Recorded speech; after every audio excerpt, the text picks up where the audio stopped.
So, Namaskaram, good morning. We are starting with the syllabus of income tax today, but few of our article have requested that already there are certain basic concept that we have recorded. Not only basic concept, we have recorded so many concepts earlier, but we are going to record it again. But they said, sir, just recently only we uploaded and recorded few basic concepts. So why don't we, just a moment.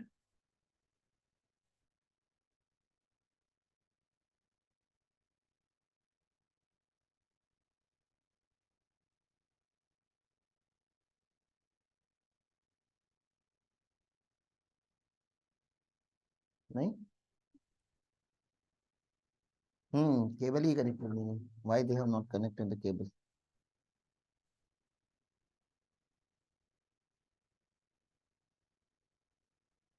Okay. So why don't we just focus on the recording the balance concept? तो I'm just going to show you कितने सारे lectures हमने already record कर दिए हैं. Obviously, if you are willing to go through the lecture, go through. और उसको मैं quickly एक छोटा सा recap कराने वाला हूँ जो concept हमने already record किए हैं. यहाँ पे कहीं पे तो HDMI रहेगा, वहाँ पे लगा दो. इसमें I don't know whether it will work or not. Working, right?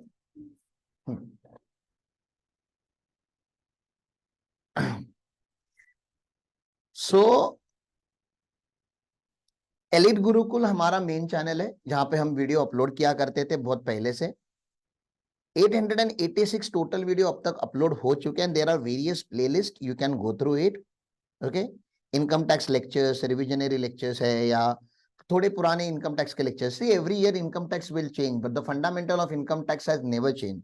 Like there are certain videos on PGBP and all, तो दो sections are still there. There are additional section, लेकिन जो ओरिजिनल सेक्शन थे तो अभी है ही ना, वो तो कहीं गए नहीं है. तो by till the time we don't upload the latest versions of the video, you can still refer this old videos. Okay, जो यहाँ पे बहुत सारे डाले हुए हमने इनकम टैक्स के ऊपर, डेफिनेशंस वगैरह के ऊपर. There are so many videos already uploaded जो अभी हम चैनल अपलोड कर रही है. अच्छा, यहाँ पे जो एलिट गुरुकुल चैनल पे जो भी वीडियो अपलोड होते थे, those videos were purely academic मतलब 100% एग्जाम ओरिएंटेड वीडियोस हम रिकॉर्ड किया करते हैं. एलिट कंसल्टेंट करके जो हमने अभी नया चैनल चालू किया, that is not only for the student but also for the working professionals.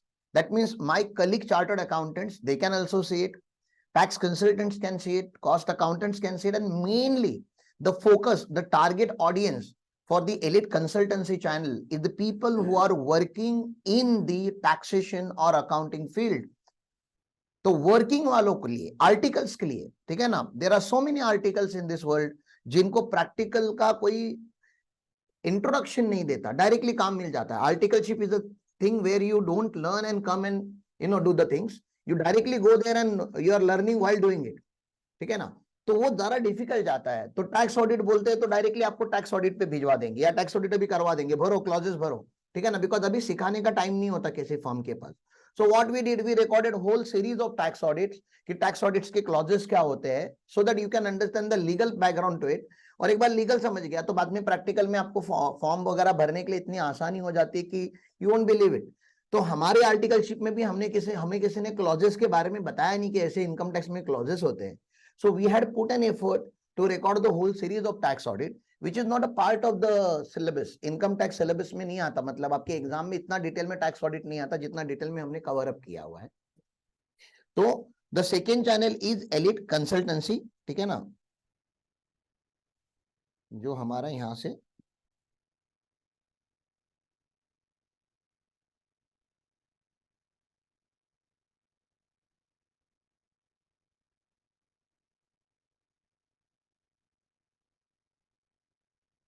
तो एलिट गुरुकुल मेन चैनल है हमारा. उसमें अगर आप नीचे जाओगे तो एलिट कंसल्टेंट मिलता है, that is second channel. Directly भी आप गूगल पे एलिट कंसल्टेंट सर्च कर सकते हो. ऑब्वियसली आप ये वीडियो देख रहे हो तो आप एलिट कंसल्टेंसी के ही चैनल पर हो. तो here we are having playlist, you can go into the playlist and you can see there are various playlist. उसमें का जो टैक्स ऑडिट का एक पुराना प्लेलिस्ट था, one playlist we have recorded in 100% English, all the 44 clauses of tax audit. And फिर उसके बाद मैंने हिंदी में एक रिकॉर्ड किया है tax audit. So this is Hindi वाला. टैक्स ऑडिट का clause. Okay, now there is a playlist of income tax AY 23-24। ये वाली प्लेलिस्ट में आप लोगों को देखने की रिक्वेस्ट कर रहा हूं कि आप लोग प्लीज ये वाली प्लेलिस्ट देख लीजिए। इसमें क्या क्या कवर अप किया है मैंने। तो tax structure in India, India में टैक्स स्ट्रक्चर होता कैसे, डायरेक्ट टैक्स और इनडायरेक्ट टैक्स। फिर उसके बाद क्या है, income tax law, income tax law में हम क्या क्या पढ़ने वाले हैं। Then there is a concept of constitutional validity, then there is a concept of income tax department का hierarchy, how the income tax department is divided, सबसे senior officer कौन होता है। Then the process of computation of total income, and then there is a computation of tax liability का format, normal rates of tax जो मैं अभी भी cover करने वाला हूँ, नॉर्मल टैक्स रेट्स में अभी इस वीडियो में भी कवर करने वाला हूँ। But if you want to see the normal rate, अभी इसको ऑप्शनल रिजीम बोलते तो वो यहाँ पे है। कंप्यूटेशन ऑफ टैक्स एक दो मैंने क्वेश्चंस करके दिए रहेंगे। स्पेशल रेट्स ऑफ टैक्स जो मैं फिर से कवर करने, टैक्स के रेट में फिर से कवर करने वाला हूँ, because that we have to cover for every year. तो टैक्स के रेट्स में कवर कर लूंगा, डोंट वरी अबाउट इट।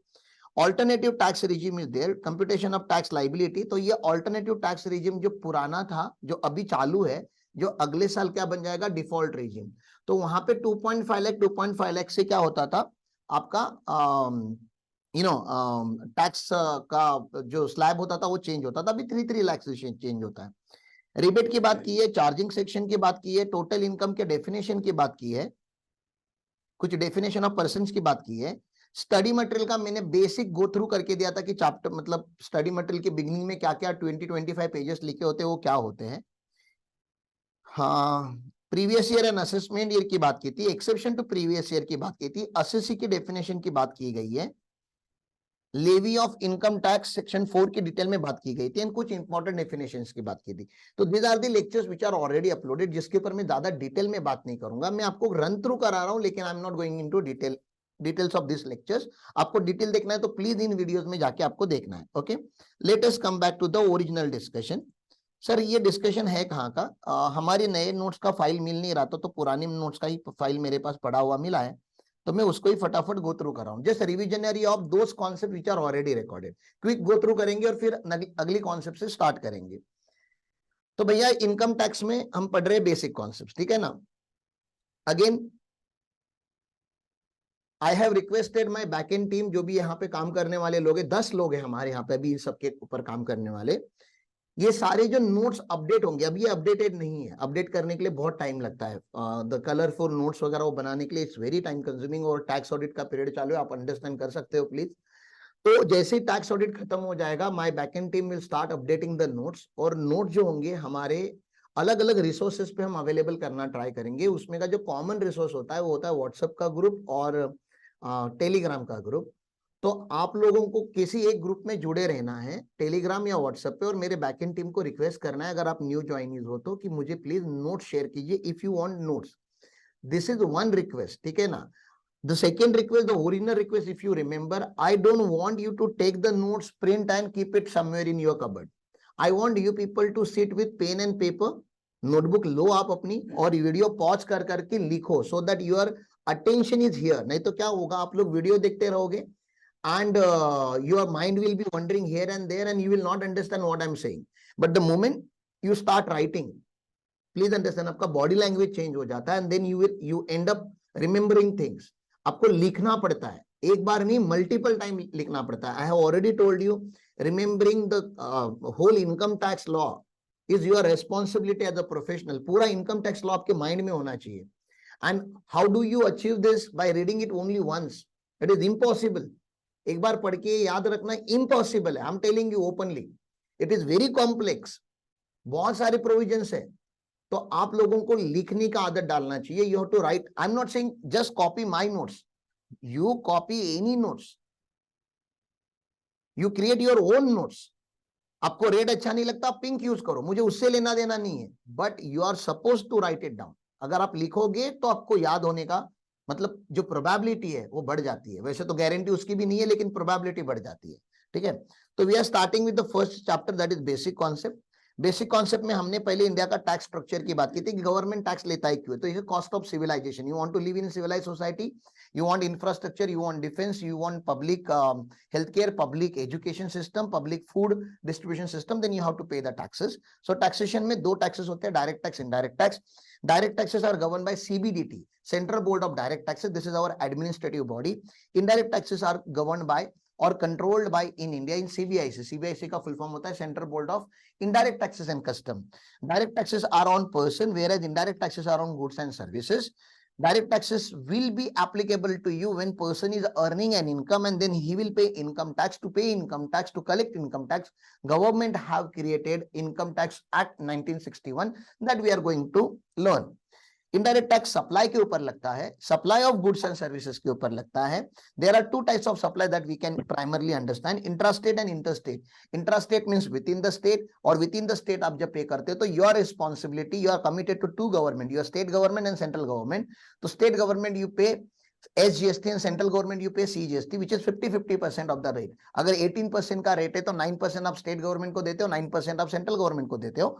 तो that is CGST act 2017 and HGST act. अच्छा, HGST करके कोई एक्ट नहीं होता, हर स्टेट का अपना एक एक्ट होता है. तो महाराष्ट्र की अगर बात करेंगे तो महाराष्ट्र GST, ठीक है ना. महाराष्ट्र की अगर बात करेंगे तो क्या होगा, महाराष्ट्र GST एक्ट इसको बोला जाएगा. वैसे गुजरात की बात करेंगे तो गुजरात GST एक्ट बोला जाएगा.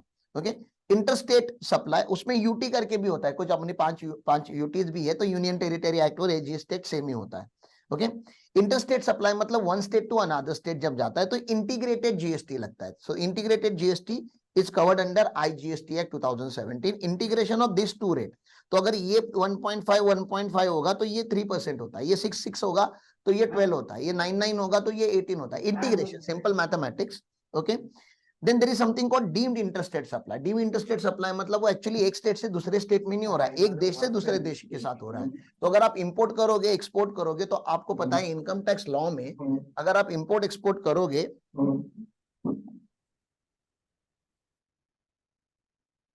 अगर आप इंपोर्ट एक्सपोर्ट करोगे तो आपको तो पता है कस्टम्स लॉ लगता है, इंपोर्ट ड्यूटी लगेगा, एक्सपोर्ट ड्यूटी लगेगा. लेकिन इंपोर्ट ड्यूटी के साथ हमारा IGST वाला एक्ट भी लगता है. तो there is the double taxation in your customs act. Custom duty भी लगती है और IGST भी लगता है through customs only. Okay.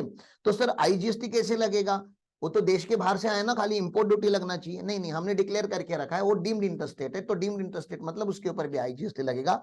Definitely my discussion right now is not on indirect taxes, my discussion is on direct taxes. तो indirect taxes की बात डिटेल में अगर करनी होगी तो जब IDT चालू करेंगे तब बात करेंगे. ठीक है. किसी स्टूडेंट ने मुझे सवाल पूछा था यूट्यूब पे ही, शायद अगर हमारा रेगुलर व्यूअर है तो उसको बताना चाहता हूँ. मुझे किसी ने पूछा कि ये लेक्चर्स फ्री में अपलोड होंगे कि कुछ चार्जेस होगा. यूट्यूब पे अपलोड हो रहे तो ऑब्वियसली फ्री होंगे, ठीक है ना. अभी तो ये चार्जेबल नहीं है. हमारा टारगेट है हम आने वाले 2 सालों में जो भी लेक्चर डालेंगे वो सारे यूट्यूब पे ऐसे ही रहेंगे. We are not going to sell any course on YouTube.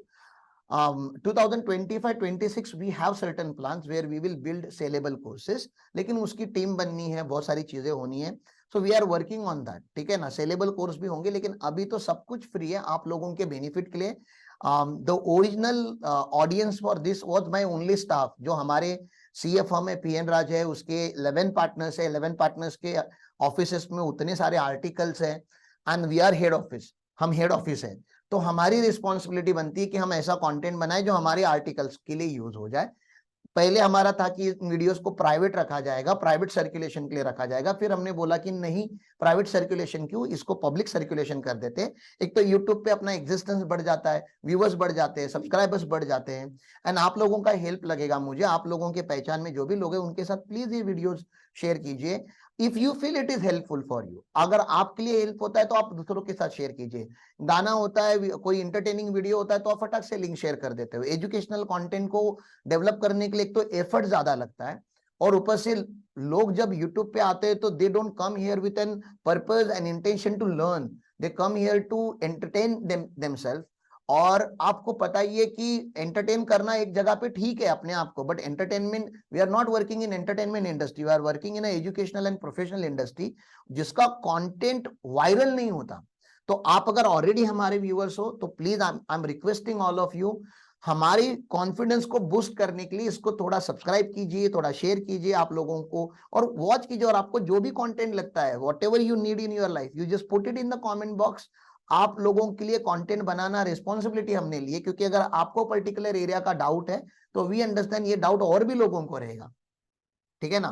तो वो डाउट्स Q&A सेशन का अलग से हम एक क्वेश्चन आंसर सेशन का एक अलग से वीडियो बनाने, एक प्लेलिस्ट बनाने का हम ट्राई करें कि जो क्वेश्चंस आएंगे तो उस क्वेश्चंस का हम वीडियो बना के आंसर्स करेंगे, not be in the regular video. Regular video तो कॉन्सेप्ट वाइज चलते रहेगा, बट Q&A का एक अलग से सीरीज बनेगा डाउट सॉल्विंग का। Okay, so take benefit of that.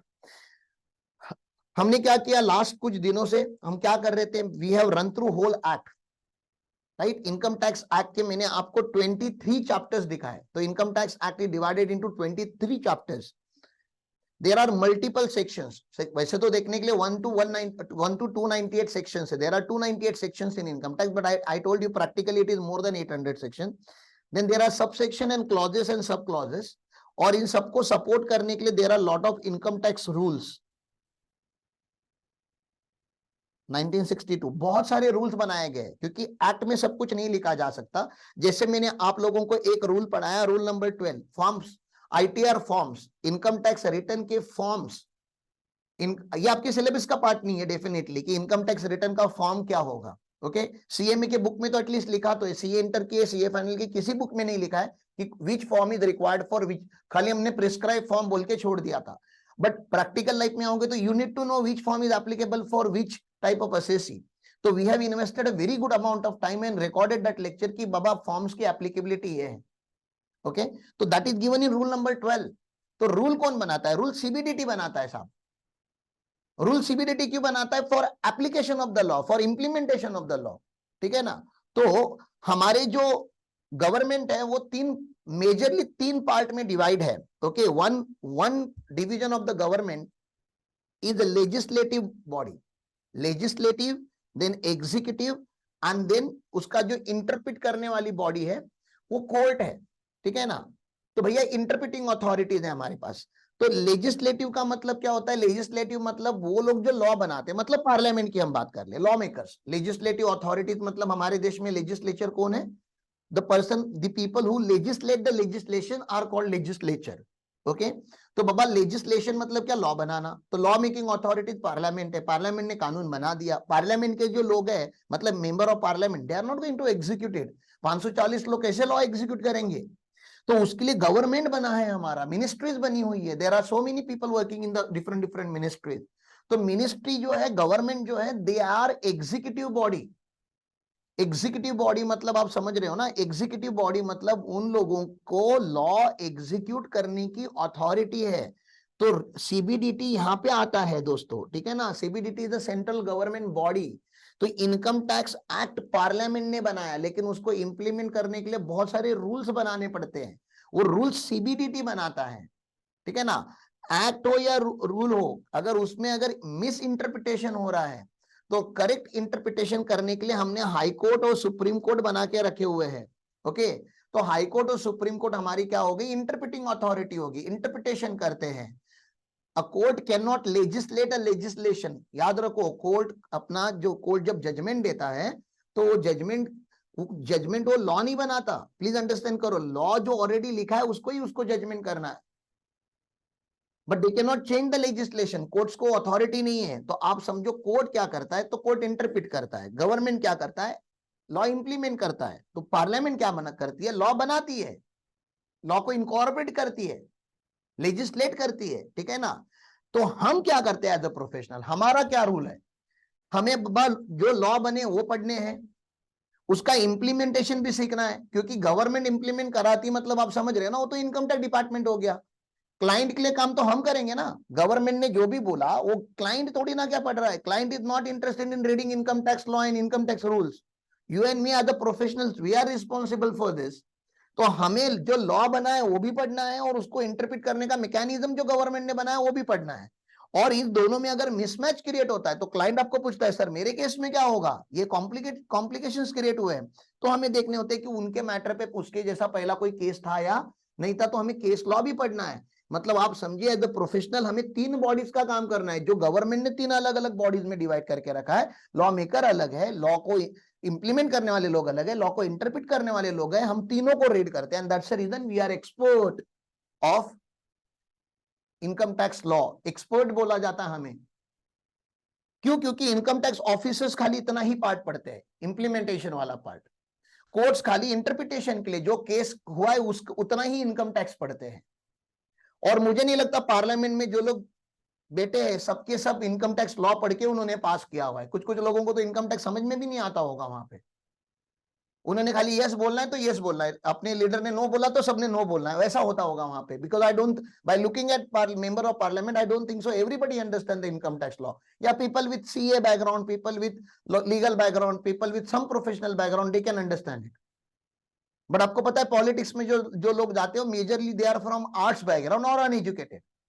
Now they are not going to interpret the law, ठीक है। तो हो क्या रहा है, हम लोगों की क्या रिस्पॉन्सिबिलिटी एज द प्रोफेशनल्स, हमें तीनों बॉडीज का नॉलेज होना चाहिए ताकि क्लाइंट को हम जो लॉ है वो बताए, प्रोसीजर हम फॉलो करवाए, और जब क्लाइंट फंस जाता है तो कोर्ट के केसेस के थ्रू उसको हम रिलैक्सेशन प्रोवाइड करें कि सर आप टेंशन मत लीजिए, आपकी जैसा मैटर इसके पहले भी सुप्रीम कोर्ट में हो चुका है जिसमें सुप्रीम कोर्ट ने असिसी के फेवर में जजमेंट दिया है। तो क्लाइंट को थोड़ा सुकून मिलता है, ओके ठीक है, हमारे जो सीए साहब है वो जजमेंट भी पढ़ते हैं, ठीक है।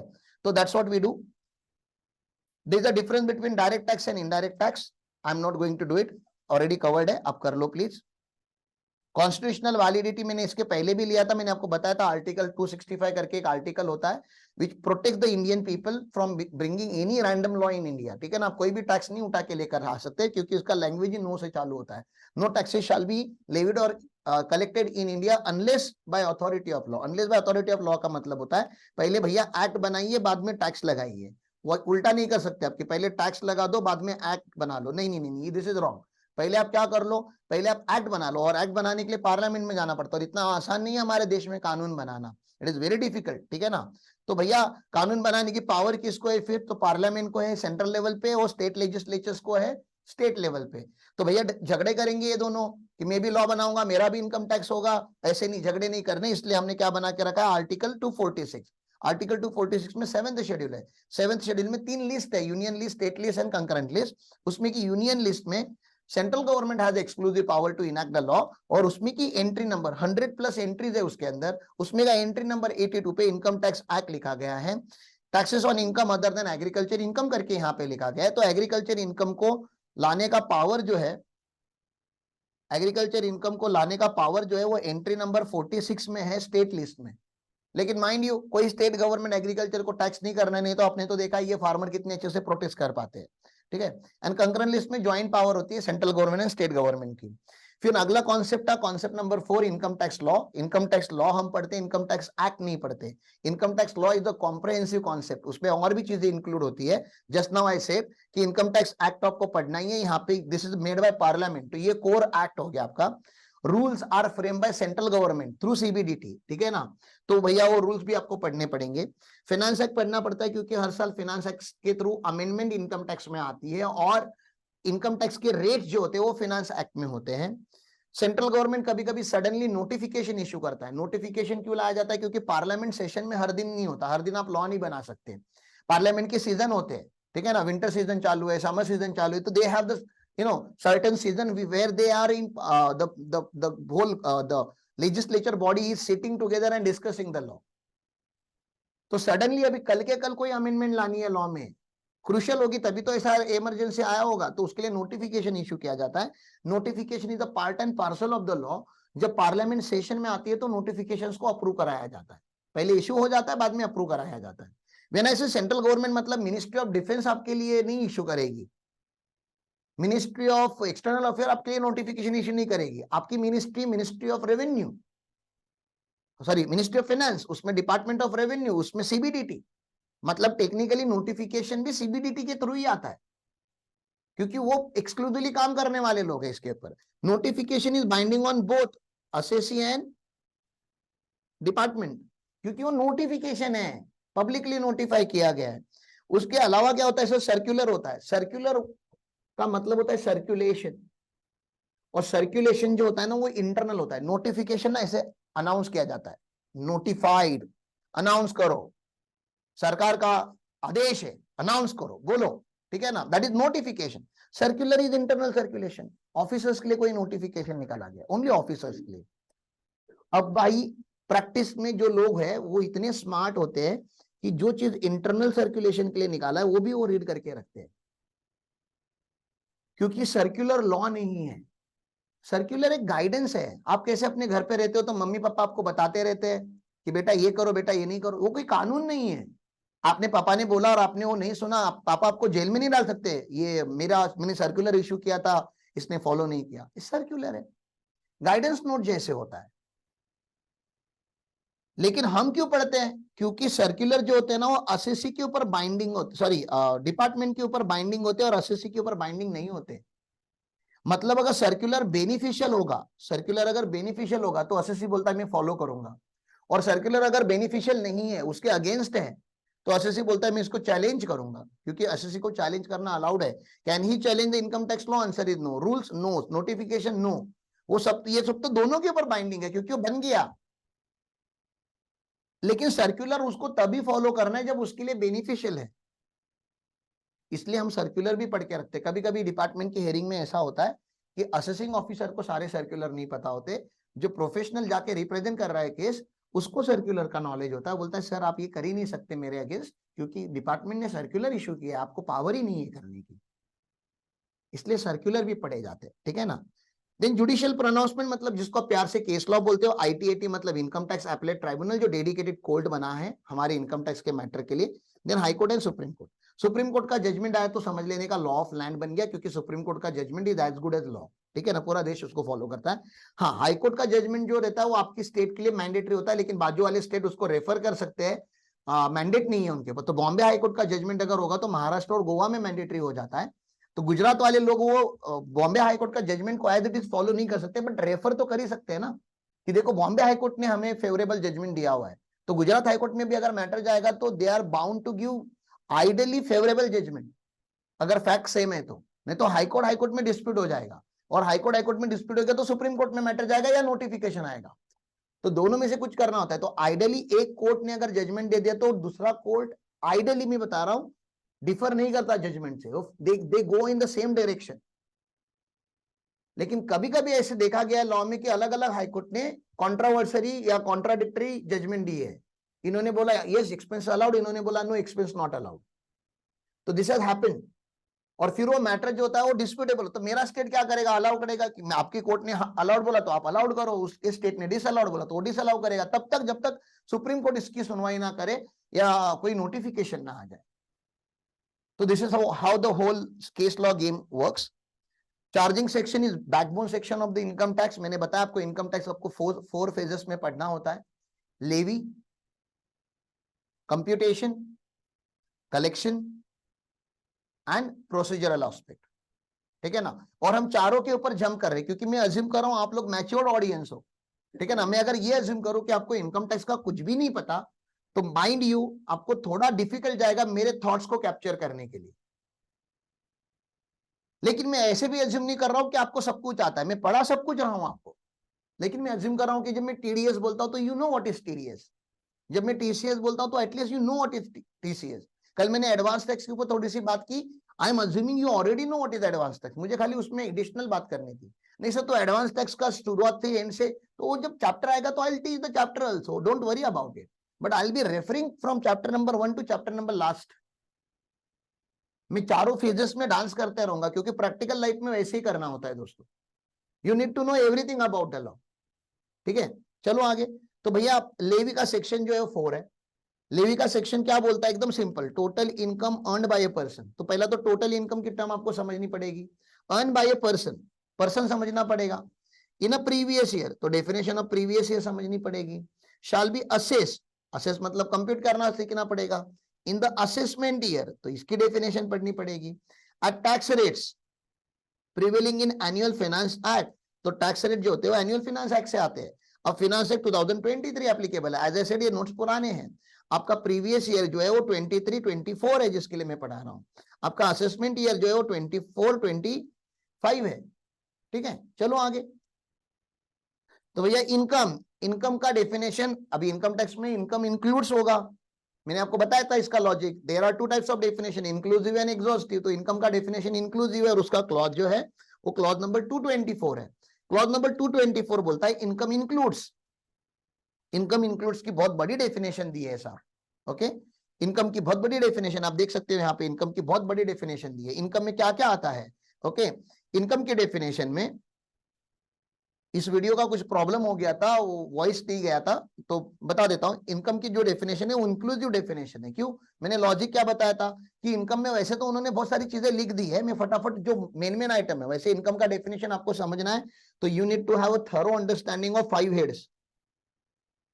अगर आपके पास आज पांचों हेड्स का जो salary, house property, PGBP, capital gain और आईएफओएस, इसका अगर नॉलेज नहीं होगा, थरो नॉलेज नहीं होगा, तो आपको इनकम की डेफिनेशन नहीं समझ में आएगी। लेकिन एक बार रीड करके रख दो, because gradually you will try to understand it. No heads आज नहीं तो कल कंप्लीट हो ही जाएंगे। तब आपकी आके रिटर्न एक बार इनकम का डेफिनेशन पढ़ लेना, तो रिवीजन में आपको इनकम का डेफिनेशन समझ में आता है। तो you need to complete your heads of income and then revisit this particular point, and then you have to learn the income tax का definition through income tax. तो इनकम होता क्या है? अभी नॉर्मली तो इनकम क्या क्या होता है आपको पता ही है। सैलरी आपने कमाया, इनकम है। रेंट कमाया, इनकम है। इंटरेस्ट कमाया, इनकम है। डिविडेंड कमाया, इनकम है। प्रॉफिट कर बिजनेस में क्या, इनकम है। कमीशन कमाया, इनकम है। तो normal definition you already know. Obviously income tax law है, इनकम टैक्स लॉ में इनकम टैक्सेबल होता है। अभी तक एसोसिएट ने हमें प्रूव करके दिखाया होगा कि ये इनकम नहीं है। अब आप समझो, अगर उन्होंने प्रूव करना ट्राई किया कि ये इनकम नहीं, तो उनको टैक्स ही नहीं लगेगा। या डिस्प्यूटेबल कुछ मैटर थे, ये होगा कि नहीं होगा। जैसे एम्प्लॉई को एम्प्लॉयर ने सैलरी दिया तो टैक्सेबल होता है, ये सबको पता है। लेकिन एम्प्लॉई को एम्प्लॉयर ने खाना खिलाया तो टैक्स होगा कि नहीं होगा। ये सवाल मैंने आपको पूछा। खाना खिलाया, कपड़े दिए, क्रेडिट कार्ड दिया, फॉरेन पे घूमने लेकर गए, हाँ, टीवी लगा के दी घर पे, गाड़ी दे दी, बाइक दे दिया, फर्नीचर दे दिया, शादी में गिफ्ट करवा दिया या शादी का पूरा खर्चा करवा दिया। तो ये सब क्या है सर? ये सब नॉन मॉनेटरी बेनिफिट्स है। मॉनेटरी मिलता है वो तो टैक्सेबल होता ही है। नॉन मॉनेटरी का क्या है? ऑब्वियसली नॉन मॉनेटरी एम्प्लॉय ने क्यों लिए होंगे बेनिफिट? क्या पर्पज होगा? वो एम्प्लॉयर को क्यों बोल रहा है कि भैया मेरी शादी करवा दो, मुझे फॉरेन का टिकट करवा दो, मेरे घर पे फर्नीचर लगवा दो? क्या इंटेंशन है? एसएससी का क्या इंटेंशन, एम्प्लॉय का क्या इंटेंशन है? जो सबका होता है इनकम टैक्स में, टैक्स की चोरी करना, और क्या। तो अगर आपने टैक्स की चोरी की होगी, आपने मॉनेटरी को नॉन मॉनेटरी में कन्वर्ट करके लिया होगा और आपने अज्यूम किया कि हमको पता नहीं चलेगा, तो ऐसा अज्यूम मत कीजिए। उसको हम परक्यूजिट बोलते हैं। नॉन मॉनेटरी बेनिफिट को हम पर्क बोलते हैं। पर्क करके चॉकलेट भी होता है, आपको आपने सुना होगा, उसका फुल फॉर्म होता है परक्यूजिट्स। परक्यूजिट्स का मतलब होता है बेनिफिट्स। बेनिफिट्स मतलब वो जो आइटम जो सैलरी के अलावा आपको मिलते हैं। सैलरी तो टैक्सेबल है ही, लेकिन सैलरी के अलावा जो आपको मिलता है एम्प्लॉयर से, वो भी सैलरी के टॉपिक में टैक्सेबल होगा। ऐसा लिखना पड़ेगा, हमें क्लैरिटी देनी पड़ेगी। So that's what they have done in the definition of income. जहां जहां पे कंफ्यूजन क्रिएट हो सकता था, वहां पे हमने क्लैरिटी दी। There are lot of points. देखो क्या क्या आता है इनकम के डेफिनेशन में। इनकम के डेफिनेशन में आता है साहब प्रॉफिट्स एंड गेन। ये बिजनेस एंड प्रोफेशन सारे आगे, मतलब दुनिया में जितने बिजनेसेस है सबके प्रॉफिट यहाँ पे टैक्स हो गए। गेन क्या होता है? गेन मतलब बैड डेट रिकवरी हो गई, समझो आप, तो गेन हो गया। आपके फैक्ट्री में आग लग गई और आपने इंश्योरेंस लिया था तो इंश्योरेंस का क्लेम मिला। अब ये तो बिजनेस का प्रॉफिट नहीं है, लेकिन ये गेन है, इवेंट में से होता है, वो भी टैक्सेबल है। प्रॉफिट हो तभी भी टैक्सेबल है, गेन हो तभी भी टैक्सेबल है। ठीक है ना? प्रॉफिट यूजुअली रिकरिंग एक्टिविटी से होता है, gain usually non recurring activity से होता है। लेकिन हम लोग न्यूट्रल है। आप रिकरिंग में कमाओ तभी भी हम आपसे टैक्स लेंगे, आप नॉन रिकरिंग में कमाओ तभी भी हम, क्योंकि हमारा काम तो टैक्स लेना है। ठीक है? डिविडेंड, डिविडेंड आपकी इक्विटी होगी तो आपको डिविडेंड मिलेगा। आपको पता है जो ट्रस्ट होती है बहुत सारी, ठीक है ना, चैरिटेबल ट्रस्ट होती है, मैंने बताया आपको सेक्शन 11, 12, 13 में उनको हम एग्जाम्पशन देते हैं। कुछ ट्रस्ट को हम सेक्शन 10 के भी एग्जाम्पशन देते हैं। सेक्शन 1023C, सेक्शन 1021, ऐसे बहुत सारे सेक्शन है जहां पे चैरिटेबल ट्रस्ट को हम एग्जाम्पशन देते हैं, हम उससे टैक्स नहीं लेते। लेकिन मैंने बताया था आपको ये एग्जाम्पशन जो होंगे वो कंडीशनल होंगे। हम इनको एग्जाम्पशन अनकंडीशनल थोड़ी ना क्या दे सकते हैं। एग्जाम्पशन कैसे देना चाहिए इनको? कंडीशनल, क्योंकि ये चोरी भी करते हैं लोग, पॉलिटिकल पार्टीज भी ये सब करती है। तो हम लोग ऐसे अनकंडीशनल आंख बंद करके उनको एग्जाम्पशन नहीं दे सकते, हमें आंख खुली रख के हमको एग्जाम्पशन देना होता है। तो इन लोगों का साहब ऑडिट करना पड़ता है। चार्टर्ड अकाउंटेंट का ऑडिट यहाँ पे मैंडेटरी है। ट्रस्ट को अगर एग्जाम्पशन चाहिए तो they have to get their books of account audited by the chartered accountant. और वो सीए साहब की मतलब क्या बोलते हैं ना, रिस्पॉन्सिबिलिटी है to verify whether all the conditions which are mention in income tax law is complied और नॉट। तो ये सीएस आपकी रिस्पॉन्सिबिलिटी होती है, हमारी रिस्पॉन्सिबिलिटी होती है। और अगर उन्होंने कंडीशंस को कंप्लाई नहीं किया तो भैया उनको जो डोनेशन आए थे, voluntary contribution is the English term for donation. Voluntary मैंने आपको कुछ दिया तो that is known as donation. तो डोनेशन जो होता है वो इनकम हो सकता है, डोनेशन वैसे इनकम नहीं होता, लेकिन बनाने के लिए हमने बना के रखा भाई, मतलब चैरिटेबल ट्रस्ट ने अगर कंडीशंस को कंप्लाई नहीं किया तो डोनेशन जो है वो टैक्स हो सकता है। बस इतना बताना था मुझे, और कुछ नहीं। ये देखो value of perquisite, value of perquisite क्यों बोला जाता है? वैल्यू ऑफ परक्यूजिट इसलिए बोला जाता है क्योंकि वो नॉन मॉनेटरी होता है, उसका मॉनेटरी वैल्यू निकाला जाता है। ठीक है, अलाउंसेस होते हैं, फिर अलाउंसेस बहुत सारे टाइप के होते हैं, बहुत सारे टाइप के अलग अलग अलाउंसेस यहाँ पे दिए उन्होंने, और परक्यूजिट को भी अलग अलग सिचुएशन में उन्होंने लिखा है। तो परक्यूजिट एंड अलाउंसेस करके एक कॉन्सेप्ट होती है, वो भैया लॉ में टैक्स होती है। फिर लॉ में एक्चुअल प्रॉफिट तो टैक्सेबल होता ही है, फिर there is something called deem profit. Deem profit मतलब आप समझते हो ना, बैड डेट होना लॉस था, बैड डेट की रिकवरी होना डीम प्रॉफिट बन जाता है। तो आपने सुना होगा कि डेटर आपके लिए असेट होता है, इतना अंडरस्टैंडिंग ठीक है? इतना अकाउंट आप लोगों से एक्सपेक्ट करूं।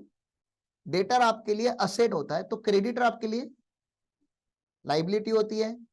डेटर ने अगर पैसे नहीं दिए, डेटर ने अगर पैसे नहीं, मतलब आपका असेट था उसने पैसे नहीं दिए, उसको आप बैड डेट बोलते हो, मतलब लॉस हो गया, घाटा हो गया। अब आप इनकम टैक्स के पास जाके हाथ जोड़ के पैसे उसका डिडक्शन मांगते हो कि सर देखो मैंने सेल किया था, मैंने मेरे इनकम में उसको रिकॉर्ड किया था, मुझे लगा था 6 महीने में 3 महीने में पैसे दे देगा, लेकिन अब मेरा जो डेटर है वो मर गया है, इंसॉल्वेंट हो गया है, या वो मुझे धमकी देता है पैसे लेने आ तो तेरे हाथ पांव तोड़ दूंगा, कुछ भी करके सर अभी मुझे तो लगता है कि मुझे मेरे पैसे नहीं मिलने वाले, तो ये जो मेरी इनकम में ऐड हो चुका है उसका मुझे आप बेनिफिट दे दीजिए, इसको बोला जाता है बैड डेट्स। तो बैड डेट आपके लिए बेनिफिट है कि लॉस है? लॉस है। अब उल्टा अगर आप अगर किसी के लिए बैड डेट हो तो सोचो, इसका ये मतलब है कि तुम्हारे बैलेंस शीट में कोई एक क्रेडिटर था जिससे तुमने माल परचेस किया था, मतलब तुमने एक्सपेंस रिकॉर्ड किया था, एक्सपेंस अक्रूवल बेसिस पे रिकॉर्ड होता है बुक्स में। अब आपने जो एक्सपेंस रिकॉर्ड किया हुआ है जो आपके क्रेडिट साइड में मतलब लाइबिलिटी में खड़ा हुआ है, कोई भी एक लेजर है जो लाइबिलिटी में है, और आपको पता है कि अब मुझे इसको पैसे देने की कोई जरूरत नहीं है, क्वालिटी खराब दी उसने, झगड़ा हो गया हम दोनों का, मैं नहीं दे रहा उसको पैसे, जो करना है कर ले जा, नहीं दूंगा पैसे। आपका आपने अपने बुक में से उसका लेजर भी हटा दिया, नहीं चाहिए आपको लेजर, तो आपको नहीं लग रहा जब आपने असेट को राइट ऑफ किया तो आपका लॉस होता है। तो लाइबिलिटी जब राइट ऑफ होगी तो बोलो, असेट राइट ऑफ होता है तो लॉस हो गया, डेटर राइट ऑफ हो गया तो बैड डेट हो गया, तो क्रेडिटर राइट ऑफ हो गया तो प्रॉफिट होगा, पीएनएल के क्रेडिट में जाएगा। लेकिन ये पैसा कमाया गया नहीं है, ये सेल करके नहीं कमाया गया, ये थोड़ा एक्सेप्शनल चीज है, और एक्सेप्शनल चीज है इसलिए इसको हम बोलते हैं सेसेशन ऑफ लाइबिलिटी और रेमिटेंस ऑफ लाइबिलिटी। आपका लाइबिलिटी किसी ने राइट ऑफ कर दिया साहब, तो जब ये आप लाइबिलिटी का लेजर राइट ऑफ करते हो ना, वो आपका इनकम होता है और डीम्ड इनकम होता है, उसके ऊपर टैक्स लगता है। तो ऐसा यहाँ पे लिखा गया, जाने दो, तो चैप्टर में जाके पढ़ेंगे अच्छे से। फिर सेक्शन 28 पीजीबीपी का चार्जिंग सेक्शन है, बहुत सारे आइटम उसमें लिखे गए। सेक्शन 45 कैपिटल गेन का चार्जिंग सेक्शन है, बहुत सारे आइटम उसमें भी लिखे गए। ठीक है ना। Profit and gain of insurance business, insurance business में से जो प्रॉफिट कमाया वो टैक्सेबल होगा। Profit of any cooperative business, banking company, उसका भी प्रॉफिट टैक्सेबल होगा। विनिंग फ्रॉम लॉटरी, लॉटरी वगैरह लग गई साहब, हाँ लॉटरी लग गई, गैम्बलिंग गए करने गए आप, कसिनो में गए पैसे जीत गए, तो भैया टैक्स लगेगा, इनकम बना दिया उन्होंने। ओके। फिर employ contribution to the PF, PF में जो कंट्रीब्यूशन होता है वो भी आपका इनकम होता है, उसका भी कोई प्रोविजन है, पीएफ का लॉ पढ़ोगे सैलरी में आपको समझेगा। कीमैन इंश्योरेंस करके कॉन्सेप्ट आता है जहां पे एम्प्लॉयर एम्प्लॉय का इंश्योरेंस लेता है, ठीक है ना, तो वो कीमैन इंश्योरेंस पॉलिसी में जो कंट्रीब्यूशन होता है या उसमें से जो पैसे मिलते हैं वो भी इनकम होता है। तो likewise you can see there are so many things. अब ये सब 56 56 56 56 जो आपको दिख रहा है, ये सारे के सारे इनकम फ्रॉम अदर सोर्सेस की चार्जिंग, स्पेशल चार्जिंग सेक्शन है। गिफ्ट मिल गया इनकम कर देंगे, आपने शेयर्स प्रीमियम पे इश्यू कर दिए इनकम कर देंगे। तो there are so many exceptional provision in IFS, वो उन्होंने यहाँ पे कर दिया है। गवर्नमेंट से कोई सब्सिडी मिल गई, सब्सिडी, अच्छा सब्सिडी दो टाइप की होती है, आपने अकाउंट्स में पढ़ के रखा होगा, एएस 12 करके एक एएस है, government grant, accounting for government grant, उसमें दो टाइप की सब्सिडी होती है, capital and revenue. Fix asset लेने के लिए, प्लांट एंड मशीनरी लेने के लिए, जमीन लेने के लिए, बिल्डिंग लेने के लिए अगर आपको सब्सिडी मिली तो ये कैपिटल नेचर सब्सिडी है, आपका इनकम नहीं बन सकती, वो कॉस्ट में से माइनस होनी है। आपने 10 करोड़ का असेट लिया, गवर्नमेंट ने सब्सिडाइज किया 6 करोड़, तो आप डिप्रिसिएशन 4 करोड़ पे मारोगे, क्योंकि 10 - 6 4 crore is your cost. PNL में नहीं गया वो, आप समझ रहे हो ना, बैलेंस शीट में माइनस हो गया। असेट की वैल्यू आपकी 10 करोड़ थी, फिर गवर्नमेंट ने 6 करोड़ की सब्सिडी दी, तो सब्सिडी बैलेंस शीट में से ही माइनस हो रही है, और नेट के ऊपर आप डिप्रिसिएशन क्लेम कर रहे हो। लेकिन अगर रेवेन्यू सब्सिडी होगी, रेवेन्यू सब्सिडी मतलब आपकी लेबर कॉस्ट को कॉम्पेंसेट कर रहा है गवर्नमेंट, इलेक्ट्रिसिटी कॉस्ट को कॉम्पेंसेट कर रहा है, या आपकी प्रोडक्ट की प्राइस, बोलता है ये प्रोडक्ट भैया मार्केट में सस्ते में जाना चाहिए, ये वैक्सीन है, ठीक है ना, ये कोविड वैक्सीन है, आप सस्ते में बेचो, ये पोलियो की दवाई है, सस्ते में बेचो। मैं क्यों सस्ते में बेचू, मैं तो कंपनी हूं, मेरी तो कॉस्ट ही 100 रुपया है, मैं सस्ते में कैसे बेचू? गवर्नमेंट बोलती है 80 रुपया हम आपको देंगे, आप 20 रुपीज में इसको लॉन्च कीजिए। तो रेवेन्यू सब्सिडी हो गई, और सब्सिडी भी आपका इनकम होता है, इनकम होता है, टैक्स लग जाता है उसके ऊपर, ठीक है। तो आप देख सकते हो यहाँ पे इनकम की डेफिनेशन है, और इनकम में और भी बहुत सारी बातें लिखी गई है मॉड्यूल में, मैं आपको एक बार मॉड्यूल भी दिखा दूंगा, ठीक है। अब इनकम की डेफिनेशन हम ज्यादा डिटेल में नहीं पढ़ते, उसका लॉजिक ये है कि जितना लिखा है उतना ही इनकम नहीं है। इसमें अभी क्रिप्टो नहीं लिखा था किधर भी, अमेंडमेंट लॉ में क्रिप्टो भी आ गया, ये पुराना लॉ है ना। वर्चुअल डिजिटल असेट में अगर आपने ट्रांजैक्शन किया है तो टैक्सेबल होगा, इसके पहले नहीं था। सर नहीं था, इसका मतलब ये नहीं कि टैक्सेबल नहीं था, क्योंकि मैंने लॉजिक आपको पढ़ा के रखा है कि हमारा income tax law comprehensive law है। कॉम्प्रहेंसिव लॉ मतलब हम कभी ये याद ही नहीं रखते कि भैया टैक्सेबल क्या क्या है, ठीक है ना, हम ये कभी याद नहीं रखते कि टैक्सेबल क्या क्या है। हम तो भैया वो वाले लोग हैं जो ये याद रखेंगे कि क्या टैक्सेबल नहीं है, और क्या टैक्सेबल नहीं है वो सेक्शन 10 में लिखा गया है। तो there are 2 types of income. Assessee का जो इनकम होता है ना, 2 टाइप का होता है। देखो एग्रीकल्चर वैसे तो बोलने के लिए इनकम ही है, मैंने एग्रीकल्चर किया, टोमेटो बेचे, अनियन बेचे, और मैंने पैसे कमाए 50 लाख उसमें से, तो है तो मेरा इनकम। इनकम है, but that will not form part of total income. Income है लेकिन that will not form part of total income. इसका ये मतलब है कि ये जो है वो एग्जेम्प्ट इनकम है। ये क्या है? एग्जेम्प्ट इनकम है, और एग्जेम्प्ट इनकम होता है तो वो टैक्स नहीं होता। Are you getting this? जो चीज एग्जेम्प्ट होती है वो टैक्स नहीं होगी ना, और जो एग्जेम्प्ट होती है उसको ही हम रिमेंबर करने वाले हैं। क्योंकि मेरा जो चार्ज है, आप देख सकते हो चार्ज किसके ऊपर है, चार्ज किसके ऊपर है? टोटल इनकम के ऊपर है। और मैंने सेक्शन 10 का नाम क्या लिखा? सेक्शन 10 का नाम है इनकम्स। तो वो इनकम है, आई नो, एवरीबडी नोज कि वो इनकम है। सोल्जर का पेंशन इनकम है,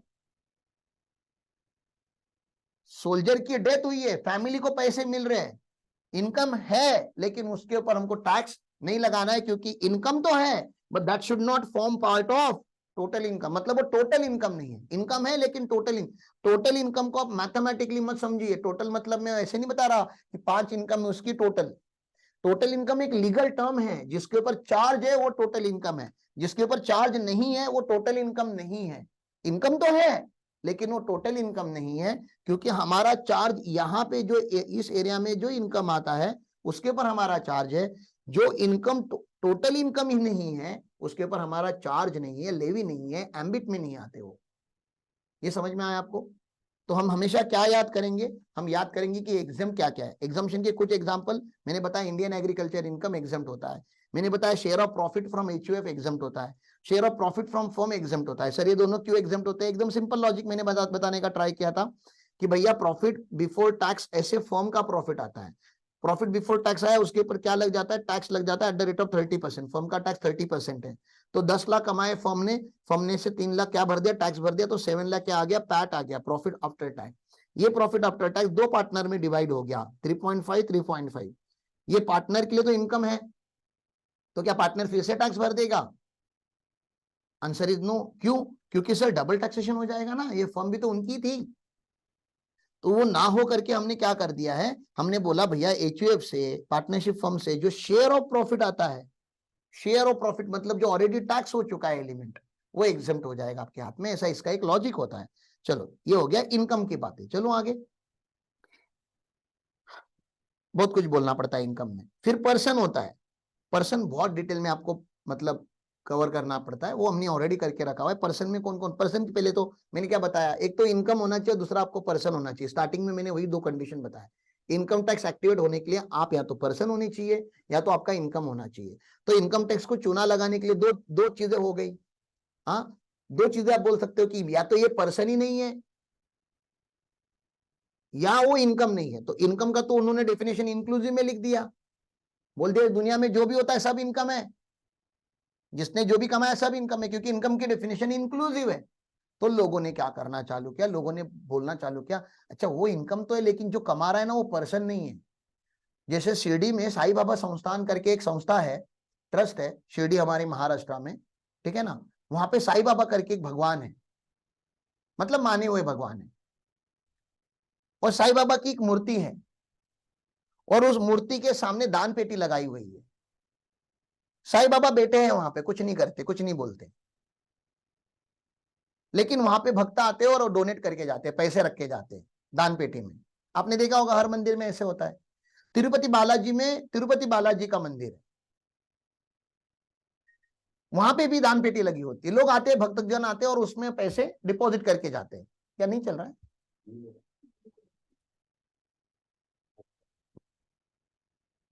चेंज कर दो। क्या हुआ?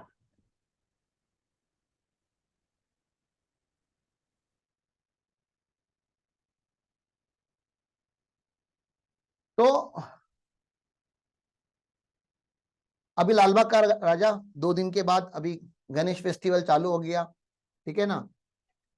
तो लालबाग का राजा हमारे मुंबई में बहुत फेमस गणपति है, ठीक है ना, वहां पे भी बहुत बड़े बड़े भक्तजन आते हैं और उनको डोनेट करके जाते हैं, और पूरे साल भर में सिद्धि विनायक करके हमारा फेमस टेम्पल है, वहां पे लोग आते हैं और पैसे रख के जाते हैं। वैसे ही हमारे कोल्हापुर में जहाँ पे अभी हम बैठे हैं, यहाँ पे महालक्ष्मी देवी का मंदिर है, उनका नाम ही है लक्ष्मी, मतलब बहुत सारी लक्ष्मी वहां पे आती है। तो ये सब देवी देवताएं हैं, पर्सन तो नहीं है। तो इन्होंने जो ये पैसे कमाए, क्या इनको टैक्स करना चाहिए? तो लोगों ने बोलना चालू किया, अरे रे पापियों, नरक में भी नहीं जगह मिलेगी आपको, भगवान से टैक्स ले रहे हो आप। तो हमने भगवान को पूछा कि भगवान जी आपको कोई प्रॉब्लम है क्या, हम आपसे टैक्स लेंगे तो? अब भगवान क्या ही करेंगे, भगवान दानशूर होते हैं। भगवान ने बोला ना ही मैंने मांगा था, मुझे पैसे की क्या जरूरत है, वो तो भगवान है। लक्ष्मी जी को अगर पैसा चाहिए तो उनको खाली ऐसे करके कुछ तो करना है, तो सोने सोना ऑटोमेटिकली बन जाता है। तो वाई माता लक्ष्मी वॉन्ट्स योर 2 रुपीज जो आपने दान पेटी में डाला है, या 20 रुपया। लेकिन लोग भक्ति से डालते हैं पैसे। मंदिर, गुरुद्वारा, चर्च, मॉस्क चलाना अपने आप में एक बिजनेस बन चुका है अब। एक जमाना होगा कभी तो 500 साल पहले, 1000 साल पहले, जब एक्चुअली मंदिरों को रिलीजियस प्लेस करके देखा जाता था। अब सबसे सेफ बिजनेस है, सबसे सेफ। एक तो जीएसटी नहीं लगता, दूसरा इनकम टैक्स भी नहीं लगता, नहीं लगता, कंडीशंस कंप्लाई करोगे तो इनकम टैक्स। रिलीजियस ट्रस्ट को आज भी इनकम टैक्स नहीं है, चैरिटेबल ट्रस्ट को है, लेकिन रिलीजियस ट्रस्ट के ऊपर हम इनकम टैक्स। हाँ, लेकिन अनकंडीशनल की कंडीशनल तो कंडीशनल, आपको कंडीशंस कंप्लाई करने पड़ेंगे, रिकॉर्ड मेंटेन करने पड़ेंगे, ऑडिटर के सवालों का जवाब देना पड़ेगा, इनकम टैक्स को रिपोर्ट करना पड़ेगा। तो there are so many thing that you have to do. लेकिन सारे कंप्लायंस अगर आप करते हो तो आपका डोनेशन हम एग्जाम करा देते हैं। लेकिन अगर आपने कंडीशंस नहीं कंप्लाई किए तो ये जो सारे भगवान है हम इनको टैक्स करते हैं सर। लेकिन वो तो ना इंडिविजुअल है, ना एचयूएफ है, ना एसोसिएशन ऑफ पर्सन या बॉडी ऑफ इंडिविजुअल है, ना पार्टनरशिप फर्म है, ना कंपनी है, ना लोकल। तो इसलिए उनको लास्ट कैटेगरी में रखा जाता है, आर्टिफिशियल ज्यूरिडिकल पर्सन। वो आर्टिफिशियल पर्सन है, पर्सन नहीं है, आर्टिफिशियल पर्सन है वो। आप नॉर्मल ह्यूमन सेंस, ह्यूमन आई से देखोगे तो आपको भगवान नहीं दिखेंगे, आपको एक्स्ट्रा 3D ग्लास लगानी पड़ेगी। एक्स्ट्रा एक मैजिकल ग्लास आती है जिसको ज्यूरिडिकल ग्लास बोलते हैं, लीगल बोलते हैं। तो लॉ में वो पर्सन है, नॉर्मल लाइफ में तो भगवान ही है। इनकम टैक्स भी उनके सामने हाथ जोड़ता है, लेकिन टैक्स ले लेता है और उनको कोई फर्क भी नहीं पड़ता। अरे हजारों करोड़ कमाते हैं, थोड़ा बहुत टैक्स भर देंगे तो क्या ही प्रॉब्लम है। वैसे भी वो पैसा समाज सेवा के लिए यूज करना था, तो इनकम टैक्स भी पैसा लेके समाज सेवा ही तो कर रहा है। रोड बना रहा है, डैम बना रहा है, डिफेंस चला रहा है, लॉ एंड ऑर्डर चला रहा है, रेलवे बना रहा है, गवर्नमेंट स्कूल्स को फंड कर रहा है, गवर्नमेंट हॉस्पिटल्स को फंड कर रहा है। तो ये एक अच्छी समाज सेवा ही है, ठीक है। तो दैट इज आर्टिफिशियल पर्सन। तो इसको रेसिडियल क्यों बोला गया? क्योंकि जो ऊपर कवर नहीं हुए वो लास्ट कैटेगरी में कवर होते हैं। एनिमल भी पैसे कमाते हैं। आप मुझे बताइए, डेयरी के बिजनेस में दूध कौन देता है? ऑब्वियसली बफेलो देगी ना, या काऊ देगी। तो जो डेयरी का व्यापार कर रहा है वो ये बोल सकता है क्या, अरे भैया मैं तो खाली केयर टेकर हूं, आप ये बफेलो से टैक्स लीजिए, दूध तो उसका है, मैं तो नहीं कमा रहा, मेरा तो दूध है नहीं, दूध इन बफेलोज का है। तो लोग ऐसा प्रूव करना चाहते थे। आपने वो इंटरटेनमेंट मूवी करके देखा होगा या कोई भी ऐसा मूवी देखा होगा जहां पे एनिमल यूज होते हैं, तो उसके मालिक ने थोड़ी ना क्या एक्टिंग की है कुत्ते की, तो कुत्ते ने एक्टिंग की है, डॉगी ने एक्टिंग की है। तो पैसे किसने कमाए, अरे चुप रे, मालिक ने कैसे कमाए, डॉग ने कमाए ना। तो डॉग का आधार कार्ड पैन कार्ड निकालेंगे, डॉग का आईटीआर भरेंगे क्या, लेकिन कमाए तो एक्चुअली डॉग नहीं। तो there is a concept of representative SSC. Buffalo ITR नहीं भर सकती, तो हमें रिप्रेजेंटेटिव एसएससी बिठाना पड़ेगा, जो उनका केयर टेकर करता है, जो उनका मालिक है। तो शिरडी के संस्थान में शिरडी के साईं बाबा आके आईटीआर नहीं अपलोड करेंगे। उसने क्या बना के रखा है, वो एक संस्था है, एक ट्रस्ट है, तो ट्रस्टीज है, ट्रस्टीज की वो रिस्पॉन्सिबिलिटी होती कि वो करे, वो रिप्रेजेंटेटिव है, दे रिप्रेजेंट। तो कंपनी में हम बोलते हैं कंपनी जब आईटीआर भरेगी तो कंपनी कहां भरती है, उसके रिप्रेजेंटेटिव कमिटी है, बोर्ड ऑफ डायरेक्टर्स है, दे आर रिस्पॉन्सिबल। तो वैसे हमने वहां पे कल्चर बना के रखा है। तो पर्सन की डेफिनेशन भी हमारी इंक्लूसिव डेफिनेशन, तो हम इसके ऊपर ज्यादा इन्वेस्ट नहीं करेंगे, टाइम तभी भी चलेगा। क्यों, क्योंकि इंक्लूसिव है। आप अभी ये प्रूव नहीं कर सकते कि आप पर्सन नहीं हो। क्यों, क्योंकि उन्होंने जो लिखी कैटेगरी उसमें से अगर एक हो तो हो ही, और उन्होंने जो लिखी की कैटेगरी में से अगर आप उसमें से एक नहीं हो तो भी आप हो, क्योंकि लास्ट कैटेगरी है। लास्ट कैटेगरी अगर बहुत ही सादी भाषा में लिखो तो एक्सेट्रा एक्सेट्रा आप जो लिखते हो ना एग्जाम में, आपको जब याद नहीं आता आगे का पॉइंट, आप क्या करते हो, एक्सेट्रा एक्सेट्रा आप लिखते हो, वो एक्सेट्रा वाला ये पॉइंट है कि अदर अदर अदर बचे हुए लोग। ठीक है, चलो आगे चलता हूं। प्रीवियस ईयर का डेफिनेशन आपको पता ही है, फाइनेंशियल ईयर, और फाइनेंशियल ईयर का डेफिनेशन मैंने बताया था आपको, यहाँ पे नहीं होता, वो कहां पे होता है, जनरल क्लॉज एक्ट में होता है। तो अप्रैल से मार्च होता है, उसको फाइनेंशियल ईयर बोलते हैं। कौन सा financial year, immediately presiding the assessment year. तो हम लॉ हमेशा एवाई के लिए पढ़ते हैं, आप याद रखो। तो अभी हमारा एवाई क्या है, 24 25, इसका इमीडिएट प्रेसिडिंग फाइनेंशियल ईयर क्या होगा, तो पीवाई 23 24। ये चालू कब हुआ था, 1 अप्रैल 2023 पे, खत्म कब होगा, 24 पे। अंत निश्चित है प्रीवियस ईयर का, याद रखो, उसके आगे जा ही नहीं सकता हो।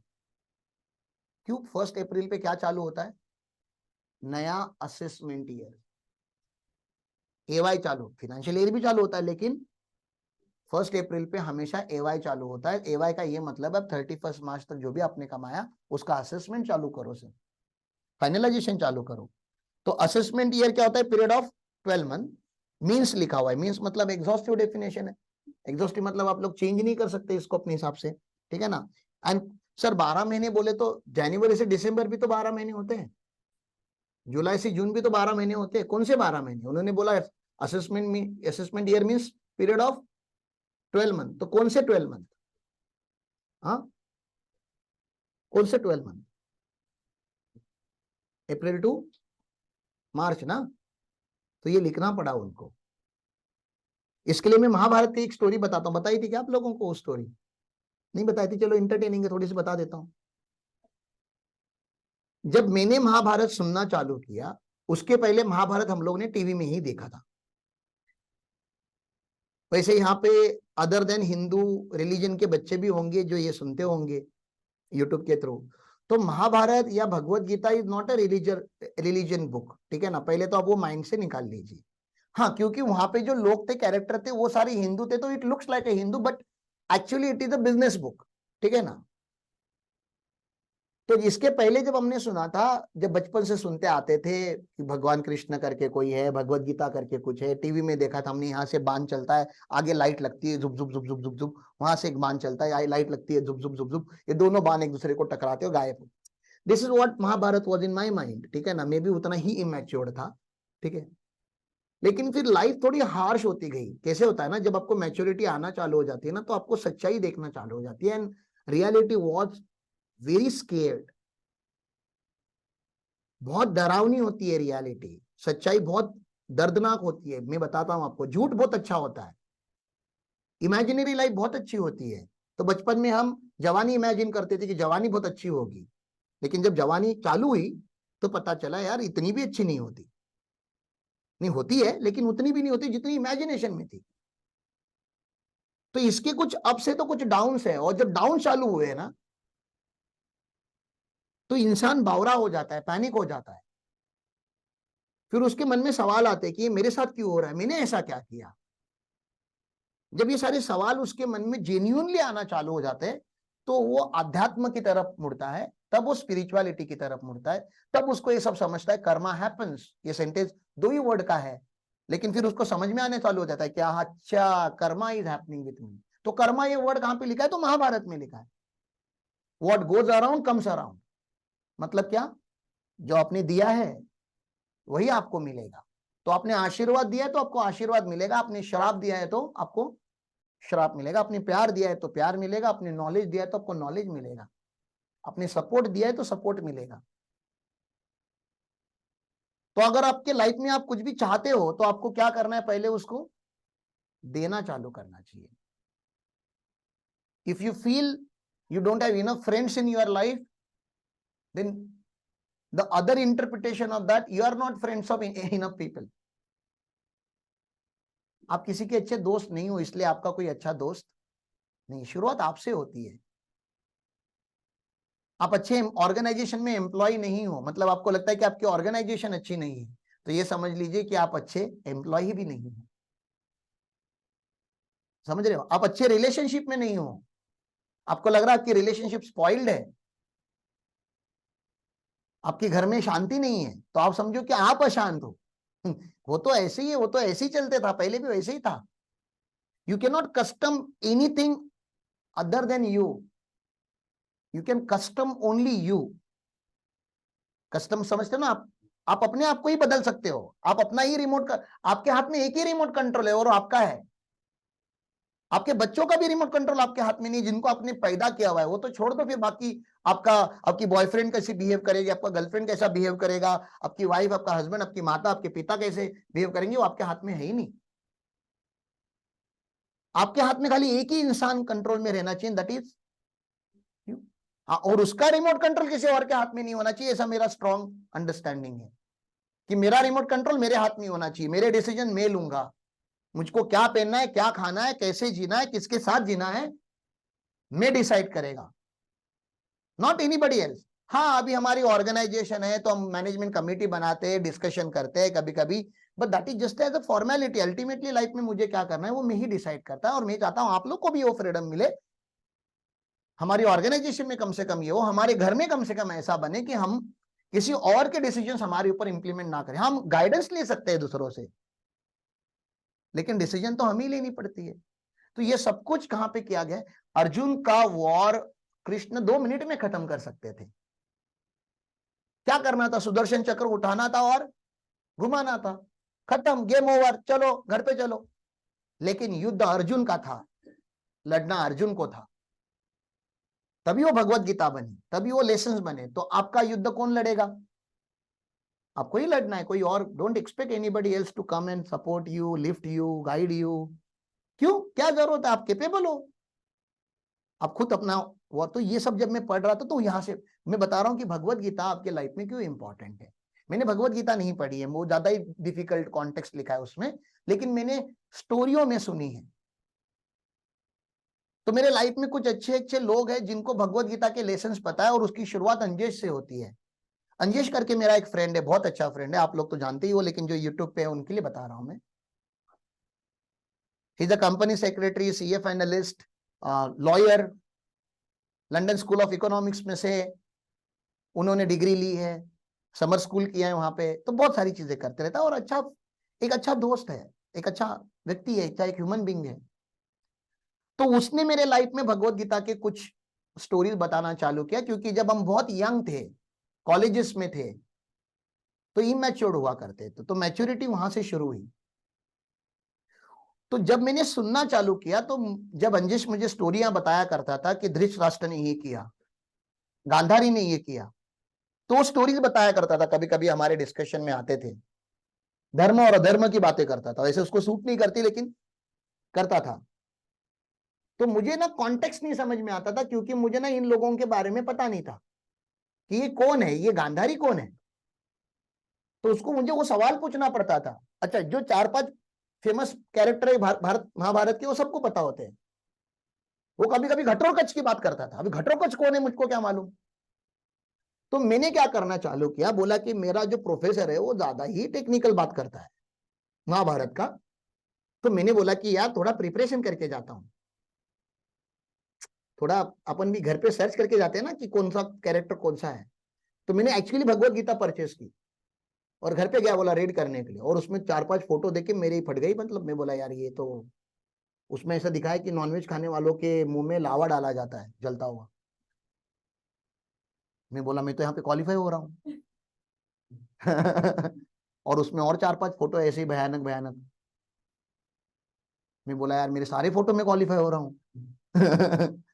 तो मैं बोला यार मैं तो ऑलरेडी लग रहा है नर्क में मेरा पोजीशन फिक्स है, और ये आगे जाना नहीं चाहिए इसमें। नहीं तो अभी लाइफ में जो बचे हुए पाप है, मेरे पाप कर्म है, शायद वो मैं ना करूं। क्योंकि बड़ा ही डरावना उसमें एक्सप्लेनेशन दिया गया है एंड बहुत ही टेक्निकल भाषा में लिखा गया है। वो मंत्र वगैरह नहीं समझते, अपने को उतना संस्कृत नहीं आता या उतनी हिंदी भी नहीं आती अच्छे से आती। तो मैंने गूगल करना, अपन को क्या कुछ नहीं समझता हम यूट्यूब करते, तो मैंने भी यूट्यूब किया and that's how I found सदगुरु। मैं आपको बता रहा हूँ कि मैं सदगुरु तो कैसे पहुंच गया। Now I am student of Isha yoga centre. मैं उनकी रिंग पहनता हूँ, उनके नाम की माला पहनता हूँ, तो आई एम ईशा योगा से स्टूडेंट नाउ। मतलब शुरू कैसे होता है देखो आप, एक फ्रेंड था लाइफ में जो भगवत गीता के बारे में कुछ बताया करता था जो नहीं समझ में आता था मुझे, इसलिए मैंने अपने लेवल पे ढूंढना चालू किया तो मुझे सदगुरु मिल गए। तो जब आपके अंदर का स्टूडेंट जागरूक हो जाता है तब आपको गुरु मिलता है। गुरु ऑलरेडी मार्केट में अवेलेबल है। मैंने नया गुरु नहीं बनाया, गुरु पहले से थे, खाली मैं अच्छा शिष्य नहीं था। तो मेरे अंदर का किसी ने शिष्य जगाया और फिर मैंने, मेरे अंदर का सीकर जाग गया कि I wanted to seek this knowledge, I wanted to absorb the knowledge. मुझे पता करना है, वो क्यूरियोसिटी मेरे अंदर पैदा हुई। उस क्यूरियोसिटी से मुझको सदगुरु मिले, और फिर जब सदगुरु मिले तो मैंने सदगुरु का 1-2 महाभारत का वीडियो देखा, पहला ही वीडियो देखा, मेरे को कुछ नहीं समझा, क्योंकि वो कैलकुलेशन बताते उस महाभारत की वीडियो में कि कौन से काल में हम हैं। इथर करके कुछ होता है, ह्यूमन इंटेलिजेंस की बात हो रही थी, बहुत टेक्निकल बातें हो रही थी, मैथमेटिकल कैलकुलेशन हो रहा था। बोला यार महाभारत इतना डिफिकल्ट है, इससे तो अंजेस अच्छा, कम से कम चीजों को सिंप्लीफाई करके बता रहा है। क्योंकि नहीं समझा करके मैं और उसके अंदर चला गया। देखो नहीं समझने के बाद दो चीजें होती है इंसान के साथ, आप लोगों के साथ भी दो चीजें होंगी। एक तो आपके पास दो डिसीजन होते हैं, income tax is very complicated law, don't read it. आसान हो गई लाइफ, बताओ। इनकम टैक्स कॉम्प्लिकेटेड है, इनकम टैक्स नहीं, पूरा इंडिया का tax structure is hello complicated. एक तो चॉइस है आपके पास कि इसको हाथी मत लगाओ। दूसरा, क्योंकि ये कॉम्प्लिकेटेड है इसलिए ये जिनको आता है उनकी एक इज्जत है, उनका एक रुतबा है, उनकी एक औकात है, वो बहुत कम लोगों में आते हैं। इंडिया के 142 करोड़ में there are hardly few people who actually understand income tax law. पता सबको है ऊपर ऊपर का, लेकिन पता होना और एक्चुअली उसका इंप्लीमेंटेशन पता करना या उसको कंट्रोल करना, उसको एजुकेट करना, उसके अवेयरनेस क्रिएट करना इज वेरी डिफिकल्ट रिस्पॉन्सिबिलिटी। मतलब पहले से जो कॉम्प्लिकेटेड है उसको आपको डिकोड करना है और आपको ऐसी भाषा में पढ़ाना है कि नॉर्मल लोगों को भी समझे। कृष्ण ने वही किया। कृष्ण ने भगवत गीता अगर बेर एक्ट में लिखा होता ना, टेक्सचर में, खाली श्लोका श्लोका श्लोका, घंटा लोगों को नहीं समझता, लेकिन उसने वो श्लोक समझाने के लिए पूरा महाभारत रचा, स्टोरी बनाई, क्योंकि स्टोरी गॉसिप में स्प्रेड हो जाती है। तो महाभारत कुछ नहीं है, एक स्टोरी है, इमेजिनरी है, क्रिएटेड है, हुआ नहीं हुआ हमको नहीं पता, 4000 साल पहले हुआ बोला जाता है, और 4000 ईयर अगो क्या हुआ उसका कहां पे रिकॉर्ड ढूंढने जाए। लेकिन लोग बोलते हुआ था, मानने वाले लोगों के लिए हुआ था, नहीं मानने वाले लोगों के लिए नहीं हुआ था, मानने के ऊपर डिपेंड है। अब जब तक मैं सोचता था, जब मैंने महाभारत सुनना चालू किया, तो महाभारत जब मैंने सुनना चालू किया तो उसमें के पहले ही वीडियो में सदगुरु जो है उन्होंने बहुत अच्छा सेंटेंस बोला, do not understand and listen Mahabharata as history, his story. History, history मतलब समझ में आ रहा है, हिस्टोरी, हीज स्टोरी मतलब किसी और की कथा है ऐसे सोच के मत सुनिए, इट इज योर स्टोरी। तो मेरे को झटका लग गया, लग क्या महाभारत किसी और का नहीं है, मेरा है? बोलते हाँ, it is not something which has happened 4000 years ago, it is something which is happening right now. बोला क्या बात कर रहे हो, मैं और डर गया। कि अभी हो रहा है, कहां हो रहा है? It is happening inside you, आपके अंदर ही हो रहा है। बोला क्या अभी तो और डर आपको समझता ना, जिंदगी में जिसने पहले कभी अध्यात्म नहीं सुना होता, लाइफ में पहली बार अध्यात्म सुनता है और इसके पहले वो हमेशा हरामखोर था, तो उसको बहुत डर लगता है ये सब सुन के कि क्या महाभारत मेरे अंदर, और बोलता है हाँ आप ही के अंदर दुर्योधन है, आप ही के अंदर कृष्ण है, आप ही के अंदर शकुनी है, everything is you, Mahabharata is you, is happening right here, ये कुरुक्षेत्र है आपका।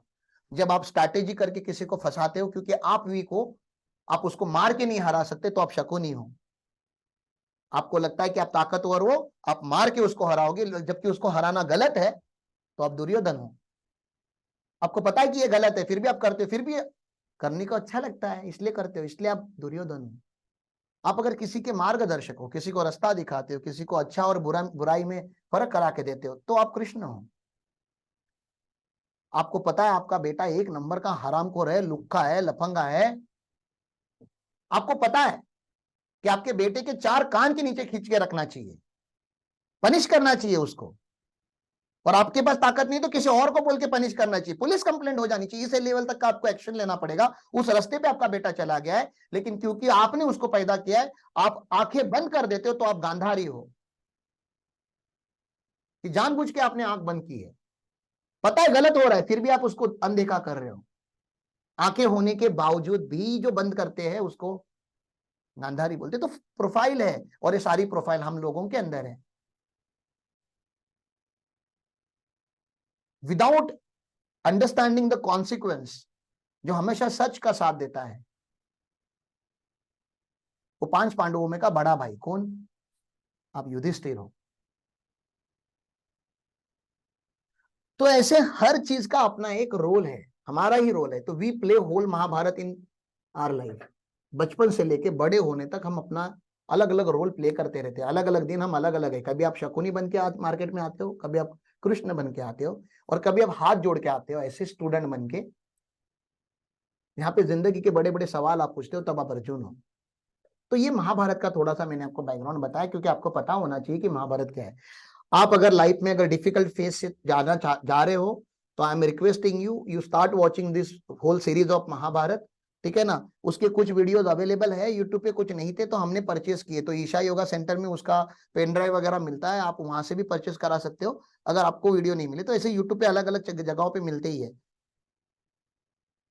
Again source of knowledge is not important, मैंने सदगुरु का देख के मुझको समझा, तो आप जरूरी कि आप भी उनका ही देखो। बहुत सारे स्पिरिचुअल गुरुज है जिन्होंने उसका वीडियो अभी बना के रखा हुआ है, बट डोंट वॉच दैट वो सीरीज वाला जहाँ पे बांध चलते हैं ऐसे लाइटिंग वाला आता है, that is not real one, ठीक है ना। उसमें टाइम बहुत चला जाता है आपका। अगर आपको रीडिंग का इंटरेस्ट हो, डायरेक्टली बुक उठाओ और रीड करना चालू कर दो, you will understand so many things about life, and then you will start your journey on spiritual path, ठीक है ना। स्पिरिचुअल पाथ आपका शुरू हो जाएगा। तो ये जब सुन रहा था, तो एक फेमस नाम है, महाभारत शुरू होने से पहले, कृष्ण का जन्म होने से पहले की एक स्टोरी है, जो मुझे आपको यहां पे इस पॉइंट पे बतानी है। जब हम वर्ड सुनते कंस, आपने भी सुना है, क्या आप अपने बेटे का नाम कंस रखना चाहोगे? क्यों? अच्छा नाम है कि बुरा नाम? बुरा कैरेक्टर है ना वो, नाम का क्या, वैसे कैरेक्टर ही बुरा है, ये आप लोगों का जजमेंट है। तो ये सदगुरु ने वीडियो 1 में क्लियर किया कि आपको मैं स्टोरी बताऊंगा, वही स्टोरी जो आपको पहले से पता है। महाभारत तो आप सबको पता है, कौरव है, पांडव है, कृष्ण है, ये होगा, आपको स्टार्ट टू एंड सब कुछ पता है, तो क्यों सुनने आए हो? समझ में आ रहा है मैं क्या बता रहा हूं? आपको जब स्टोरी पहले से ही सब कुछ पता है, तो आप सुनने आए ही क्यों हो? आप सुनने इसलिए आए हो क्योंकि आपको लगता है आपको पता है, लेकिन आपको पता नहीं होता। इनकम टैक्स का भी वही है, मैं कस्टमाइज कर रहा हूं महाभारत को इनकम टैक्स के थ्रू। आपको लग रहा होगा आपको इनकम टैक्स पता है, जैसे आपको नहीं तो मुझे तो लग ही सकता है कि मुझे इनकम टैक्स पता है, क्योंकि मैं रोज पढ़ता हूं। वो सही नहीं है, that understanding itself is wrong. अगर आप किसी सब्जेक्ट को सच्चे दिल से चाहते हो, तो रोज आपको अज्यूम करना है कि मैंने अभी तक इसको समझा नहीं है, और एक्चुअली अज्यूम क्या करना है, इसकी फैक्ट है कि मुझे नहीं समझता इनकम टैक्स। हाँ, मुझे आप लोगों से थोड़ा ज्यादा पता है, that doesn't mean I know everything about it. There are so many things that I don't know. I'm trying to understand. I'm trying to learn. और इसलिए मुझे आपको सिखाना पड़ता है. सिखाने टाइम के मुझे ज्यादा मजा आता है because I'm reliving those provisions. हर बार बोल के मुझे अच्छा लगता है. हर बार मेरा थोड़ा लॉजिक क्लियर हो जाता है. तो यही रास्ता है इनलाइटमेंट का. यही रास्ता है ट्रांसफॉर्मेशन का. बार बार करो वो चीज को. जो चीज सही है उसको क्या करो. इनकम टैक्स मेरे लिए सही है तो मुझे इसको क्या करना पड़ेगा, बार बार करना पड़ेगा. तो एक दिन मैं इनकम टैक्स बन जाऊंगा. एक दिन तो जाएगा मेरे अंदर ही. तो कंस एक खराब कैरेक्टर है ऐसे आपने मान लिया तो फिर अभी कंस की स्टोरी सुनने में इंटरेस्ट ही कहाँ है आपको. आपने पहले से ही उसको जज कर लिया क्योंकि किसी ने आपको आपके कान भरे हुए हैं. इसको बोला जाता है matter of perception, attitude of perception. इसको प्री ऑक्यूपाइड माइंड भी बोलते हैं हम. क्या बोलते हैं इसको? Pre occupied mind. मैं किसी को, आप किसी को जानते भी नहीं हो, एक कोई अननोन पर्सन है, आपने जिंदगी में उसको कभी नहीं मिला आप, ठीक है ना, लेकिन मैं आपको बता रहा हूं, अरे वो पता है तुझको, वो सुरेश एक नंबर का हरामखोर इंसान है. आपके साथ उसने कोई हरामखोरी नहीं की है, लेकिन जिंदगी में आप अभी सुरेश को पहली बार मिल रहे हो. आपके माइंड में कैसे आएगा, बॉडी लैंग्वेज कैसा होगा आपका? अरे ये तो हरामखोर है, एक नंबर का, वो भी मुझे इससे दूरी रहना है. क्या किया आप लोगों ने?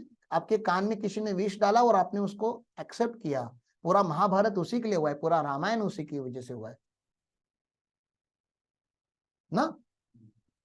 कि कोई आके आपको गॉसिप में कुछ बोल के चले जाता है कि देखो देखो देखो राम राजा बन जाएंगे, भरत को बनना चाहिए, आप भरत की मां हो. ऐसे हाउसकीपर ने, साफ सफाई करने वाली लेडी ने महारानी के कान में विष घोला और रामायण बन गया. तो जाके उन्होंने राजा दशरथ से मांगा कि राम को वनवास होना चाहिए और भरत राजा बनना चाहिए. वहां से पूरा रामायण बना. तो हमें रामायण से, महाभारत से यही सिखाया जाता है कि आपके कान भरने वाले लोग आपको जिंदगी में हर बार मिलेंगे, और अगर वो सक्सेसफुल हो गए तो आप हार गए हो, आप समझो.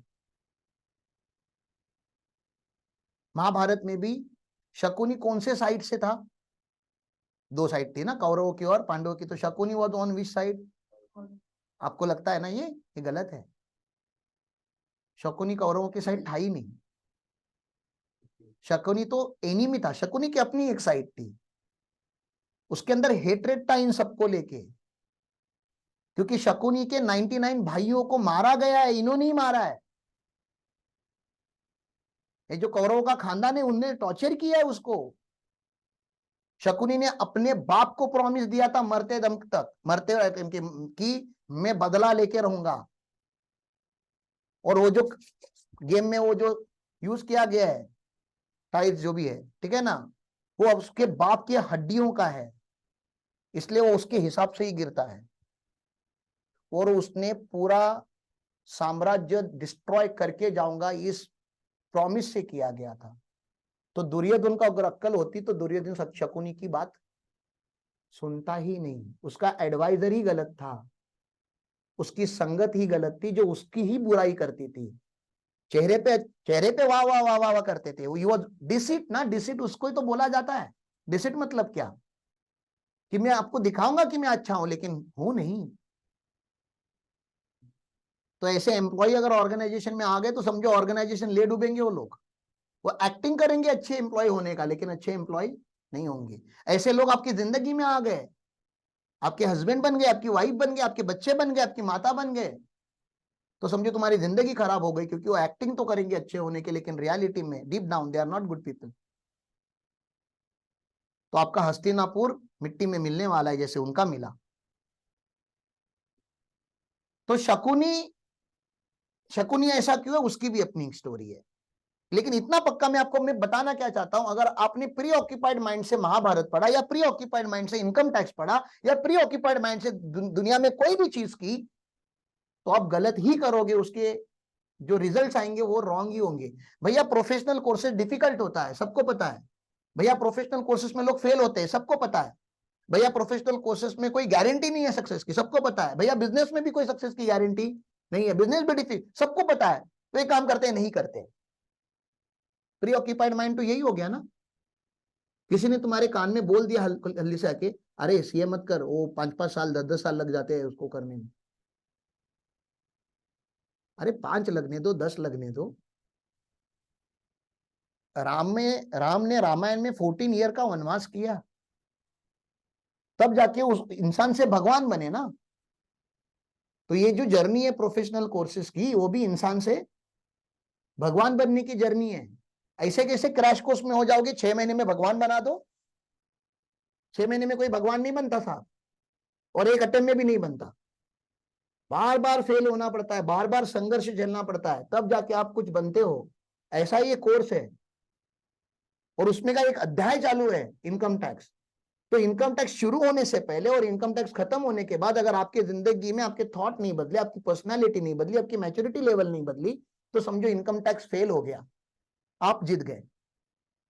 आप पहले भी नालायक थे, अभी भी आप नालायक ही हो, तो इनकम टैक्स हार गया। लेकिन अगर इनकम टैक्स पढ़ते पढ़ते पढ़ते अगर आपके थॉट चेंज हो गए, आपकी पर्सनालिटी चेंज हो गई, आपके विचार बदल गए, आप ज्यादा मैच्योर्ड बन गए, आप ज्यादा रिस्पॉन्सिबल बन गए, तो इनकम टैक्स जीत गया। और इनकम टैक्स की जीत में ही आपकी जीत है। तो आपका वनवास ही है ये संडे। आज संडे है, सुबह उठ के आने में तकलीफ होता है, मुझे पता है, आई नो इट।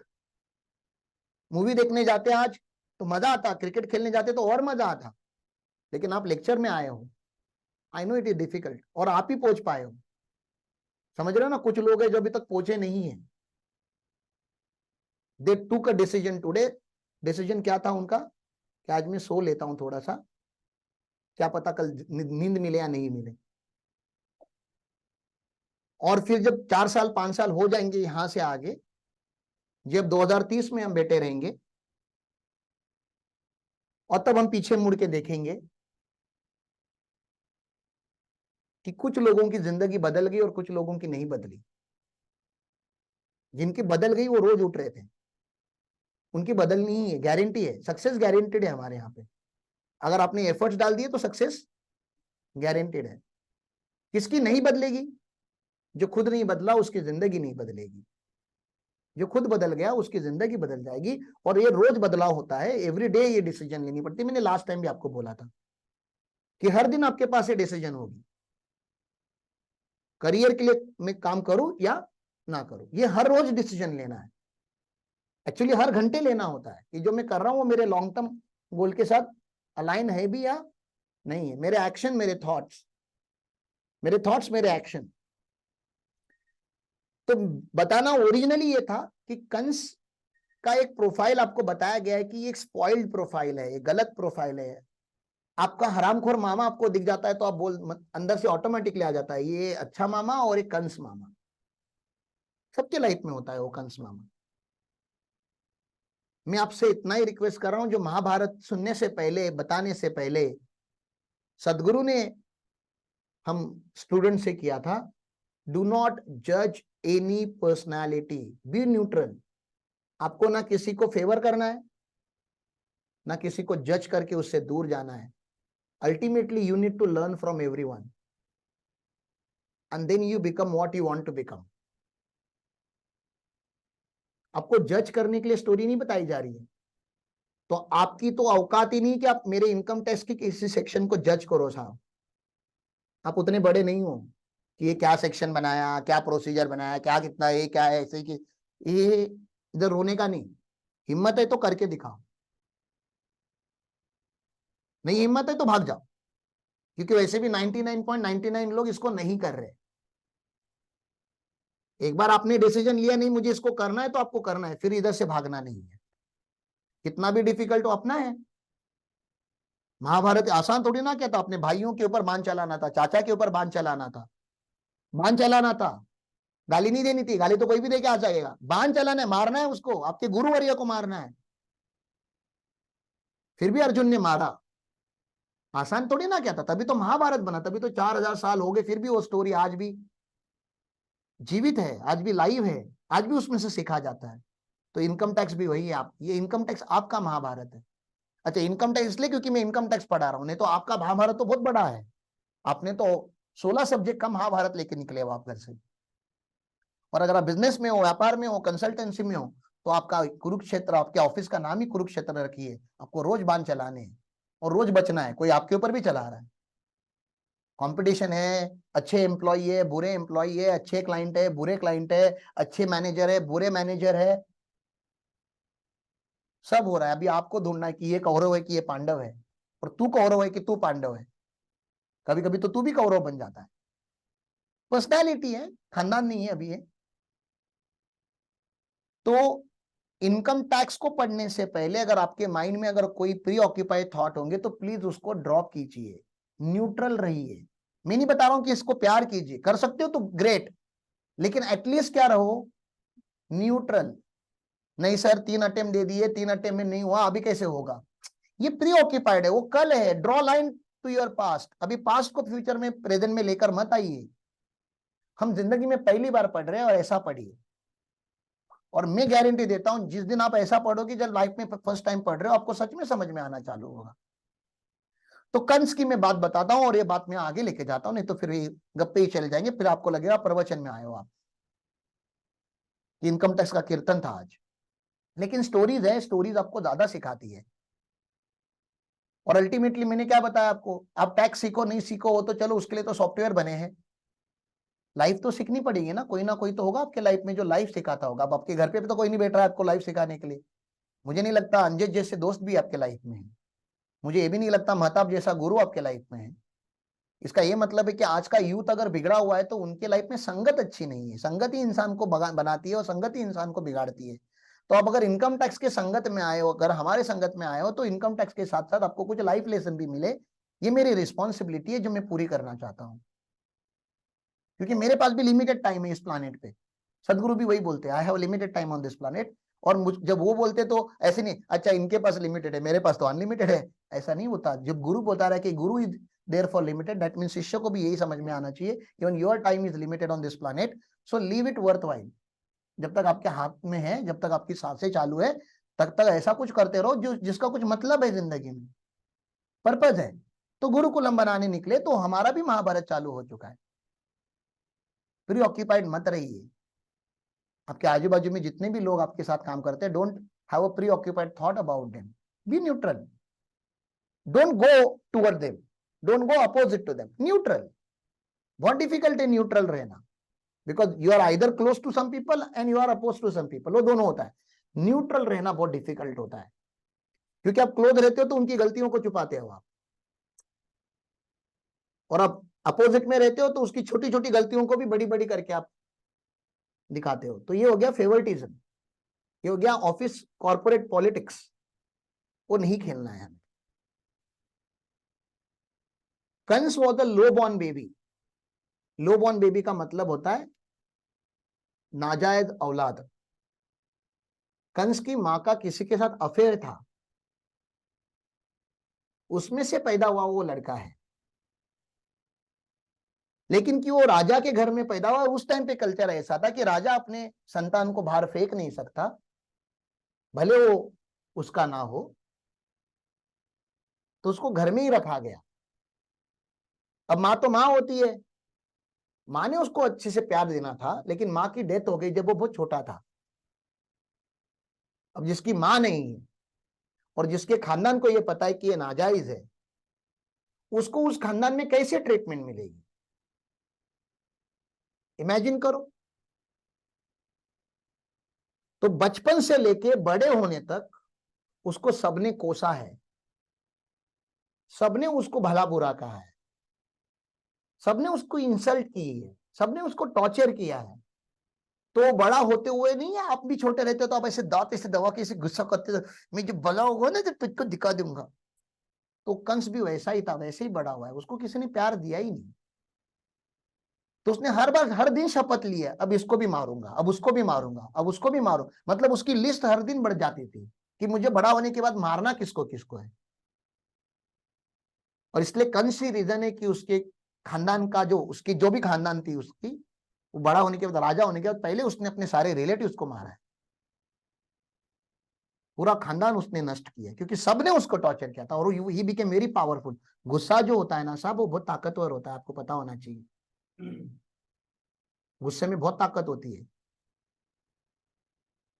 कितनी भी बड़ी चीज हो डिस्ट्रॉय कर सकता है गुस्सा,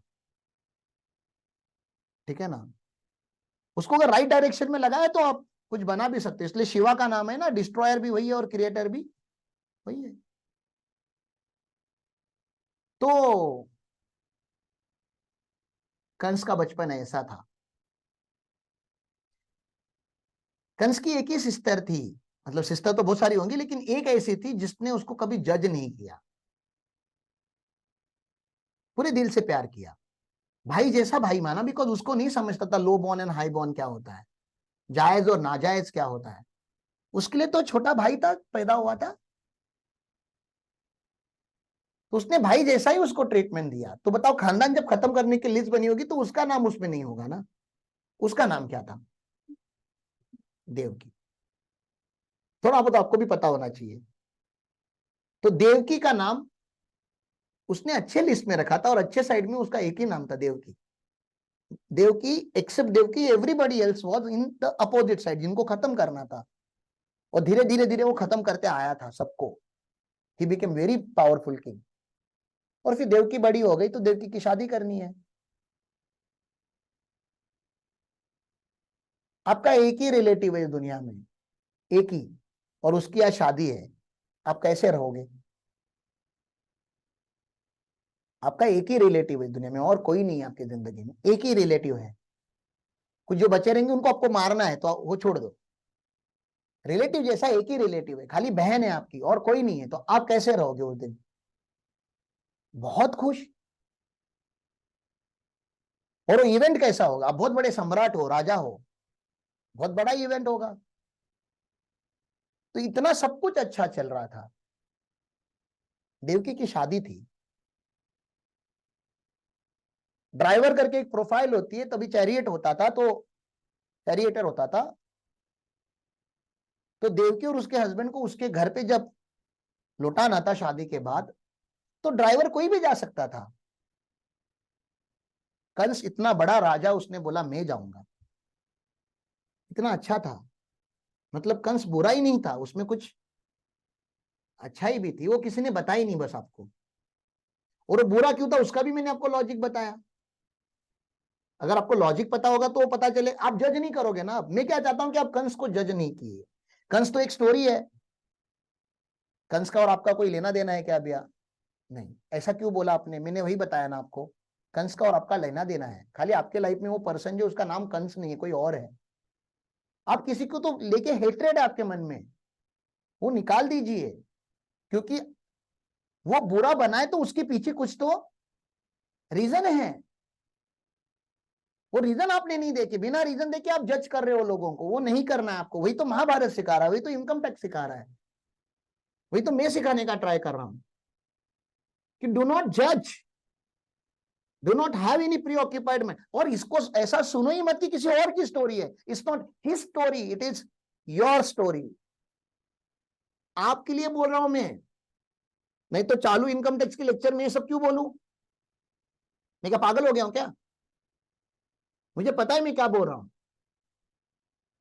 आपके थॉट चेंज करने के लिए मैं बता रहा हूं कि आप किसी को जज मत कीजिए। हाथ जोड़ के रिक्वेस्ट कर रहा हूं, उसका रेफरेंस दे रहा हूं कि देखो आप कंस को जज करते थे, अब कंस की स्टोरी पता चली, आप उसको जज करना रोक दीजिए। वैसे आपके लाइफ में जितने भी नेगेटिव प्रोफाइल्स है, नेगेटिव लोग हैं, आप उनको जज करना रोक दीजिए। डू नॉट जज them because they have their own story, they are outcome of their story. तो कंस जा रहा था, उसके आगे का महाभारत आपको पता है, उसके पीछे का मैंने बताया। जा रहा था, फिर वो रेडियो ऑन किया, आकाशवाणी हुई, हा हा हा हा, कंस का, देवकी का 8वां पुत्र तेरे मृत्यु का कारण बनेगा। ये सब आपने देखा हुआ है, बड़ा ही ड्रामेटिक होता है।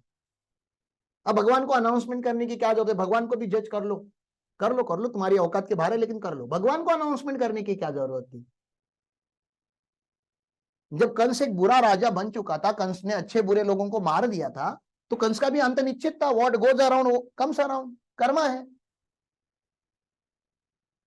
लेकिन भगवान ने उसको अनाउंस करने की क्या जरूरत थी? आज ही अनाउंस करने की क्या जरूरत है? जब 8वां पुत्र होता तब कर देता। भगवान को भी इक्वल रहना है ना, भगवान सबके लिए भगवान है ना, आपका भी भगवान वही है और मेरा भी वही है, नाम अलग अलग दो आप, लेकिन एनर्जी तो हम सबके ऊपर एक ही है। We are the outcome of the common tree, हम लोग फ्रूट है लेकिन हमारा पेड़ तो एक ही है, इसी मिट्टी से हम आए हैं। तो कंस भी तो उसका ही पुत्र है ना, उसी भगवान का बेटा है ना, भले वो बुरा हो, उसको वार्निंग देना तो भगवान का भी काम था ना, इसलिए वो दे दिया। तो भगवान को जज करेंगे क्या इसके आगे अभी कि नहीं बताना था? भगवान को बता दिया, भगवान ने अपना काम किया। तो उसके आगे क्या किया फिर कंस जी ने? कितना टूटा होगा मुझे वो बताओ बस प्लीज उस दिन, कि एक लौता इंसान इस प्लानेट पे जिसे वो बहुत प्यार करता है, और अभी उसको टॉर्चर करना पड़ेगा क्योंकि उसकी संतान इसके मृत्यु का कारण बनेगा। अगर आपको कोई बता दे आपकी सिस्टर का लड़का आपकी मृत्यु का कारण बनेगा, तो आई डोंट थिंक सो आप बहुत अच्छे से पोलाइटली बिहेव करोगे उस पर्सन के साथ। आज तक आप जिससे अनलिमिटेड प्यार करते थे, अब उसको आप देख के हमेशा आपके मन में आएगा अरे इसका पुत्र मेरी मृत्यु का कारण। तो हेट्रेड आ गया, एक ही लिस्ट में नाम था वो भी निकल गया। बताओ, जीने का कोई रीजन ही नहीं था बेचारे के पास। कैसे उसको नींद आती होगी? इतना बड़ा सम्राट है, नींद आती होगी क्या उसको अच्छे से? नहीं ना। तो फिर स्टोरी को थोड़ा आगे बढ़ाते, फिर क्या किया उसने? यू टर्न मार लिया, बोला देव के sorry, honeymoon cancel, we have to go back. वो लेकर आए दोनों। अब इन दोनों को काल कोठरी में डाला और दे स्टार्टेड देयर वर्क। पहला पुत्र आ गया। पहला पुत्र जब आया तब कंस पहली बार मामा बना। देवकी का पहला पुत्र जो था उससे कंस भी क्या बना? पहली बार मामा बना। उसने बहुत प्यार से पुत्र को उठाया। And I should go 2 step ahead and से दिस, कि उसके आंखों से आंसू भी आया होगा, क्योंकि पहली बार इतने बड़े राजा ने इतने छोटे से ऐसे जीव को अपने हाथ में लिया था। कितने इनोसेंट होते हैं ना बच्चे जब पैदा होते, 1 साल के बाद 2 साल के बाद बड़े हरामखोर हो जाते हैं, लेकिन जो न्यू बॉर्न होते हैं बहुत ही क्यूट होते हैं। उनको देख के उनका मर्डर करने की आपकी इच्छा नहीं होगी। होगी क्या? मार देता हूं इसको अभी। नहीं, आपके सामने वो इतनू सा है, इतनी सी जान है, वो अभी अभी आई है दुनिया में, तो बहुत प्यार से उसने उठाया होगा उसको। लेकिन तब तक फिर से नारद मुनि और आकाशवाणी आई, कंस का 8वां पुत्र आपकी मृत्यु का कारण बनेगा। तो कंस का कैलकुलेशन एकदम क्लियर था, देव की 8 प्रोड्यूस करना, 7 आप लेके जाना, 8वां मैं मारूंगा। एंड देव की वॉज ऑल्सो कन्विंस, वो भी अपने भाई से उतना ही प्यार करती थी, वो भी नहीं चाहती थी कि मेरा पुत्र आपके मृत्यु का कारण बने। तो तब तक तो देवकी भी क्लियर थी कि 8वां पुत्र आपको दे दूंगी भैया, 7 तो लेके जाऊंगी अपने साथ। तो नारद मुनि आए और उन्होंने उनको मैथ्स पढ़ाया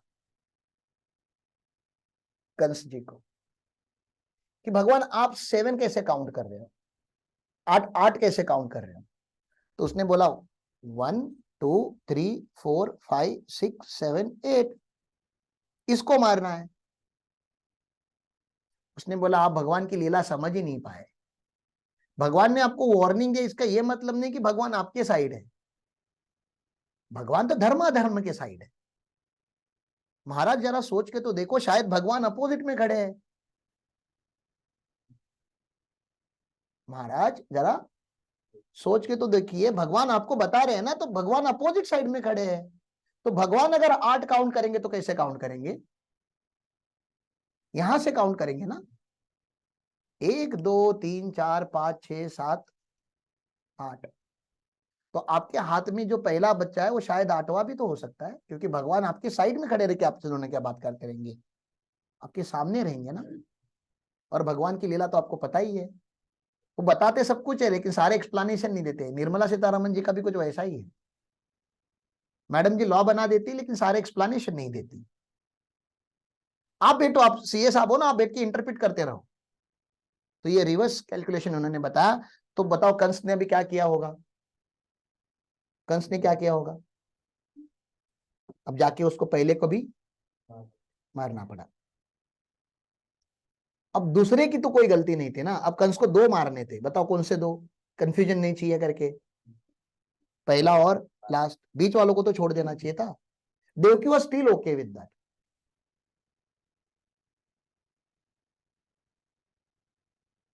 दो जाएंगे, 6 लेके जाऊंगी, still okay, no problem. Engineer साहब का फोन है। सर नमस्कार, गुड मॉर्निंग। बोला ना सर। हो हाय हाय हाय हाय सर, आहे या ना सर। ओके। हाँ हाँ करते, खत्म कर देते।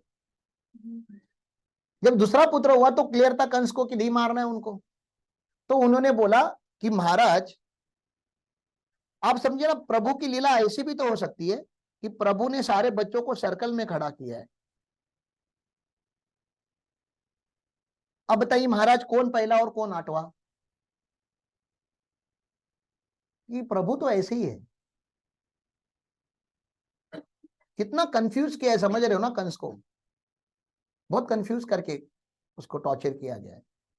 उसकी इच्छा नहीं थी इनको मारने की, लेकिन उनसे उसको मरवाया गया है। अच्छा, इन 8 पुत्रों को मारा कैसे बताओ? कंस इतना बड़ा राजा है, इतना बड़ा, बहुत बड़ी पर्सनालिटी है, बच्चा इतनों सा होता है, ऐसा टिचकी भी मार देता तभी भी मर जाता ना वो, छोटा बच्चा है, या मुंह ऐसे बंद कर दो 2 मिनट बंद मर जाता। लेकिन कैसे, आपको कैसे बताया गया, कैसे मारा गया है? ऐसे पैर पकड़े हैं, ऐसे घुमाया गया है, और ऐसे दीवार पे फेंका गया, और ऐसे जैसे वाटरमेलन फटता है वैसे वो बेटा फटा हुआ है। तब जाके आपको पता चला ना कि कंस बुरा मामा है, तभी तो उसकी पर्सनालिटी बनाएगी ना। अगर स्टोरी इतनी हार्श नहीं होती, विलन अगर बड़ा क्यूट होता तो उसको अच्छा विलन नहीं बनाता ना। तो प्रभु की लीला देखो, विलन बनाता भी है प्रभु, तो कितना अच्छा विलन बनाता है कि विलन मतलब याद रहे कि आगे जाके लोगों को कि ये विलन था। तो आपके मन में कभी आया नहीं है ऐसे कि कंस जितना इतना बड़ा सम्राट, अपने खुद के बहन के बच्चों को मारना है उसको, तो इतनी क्रूर, इतना क्रूअल होके क्यों मारा उसने?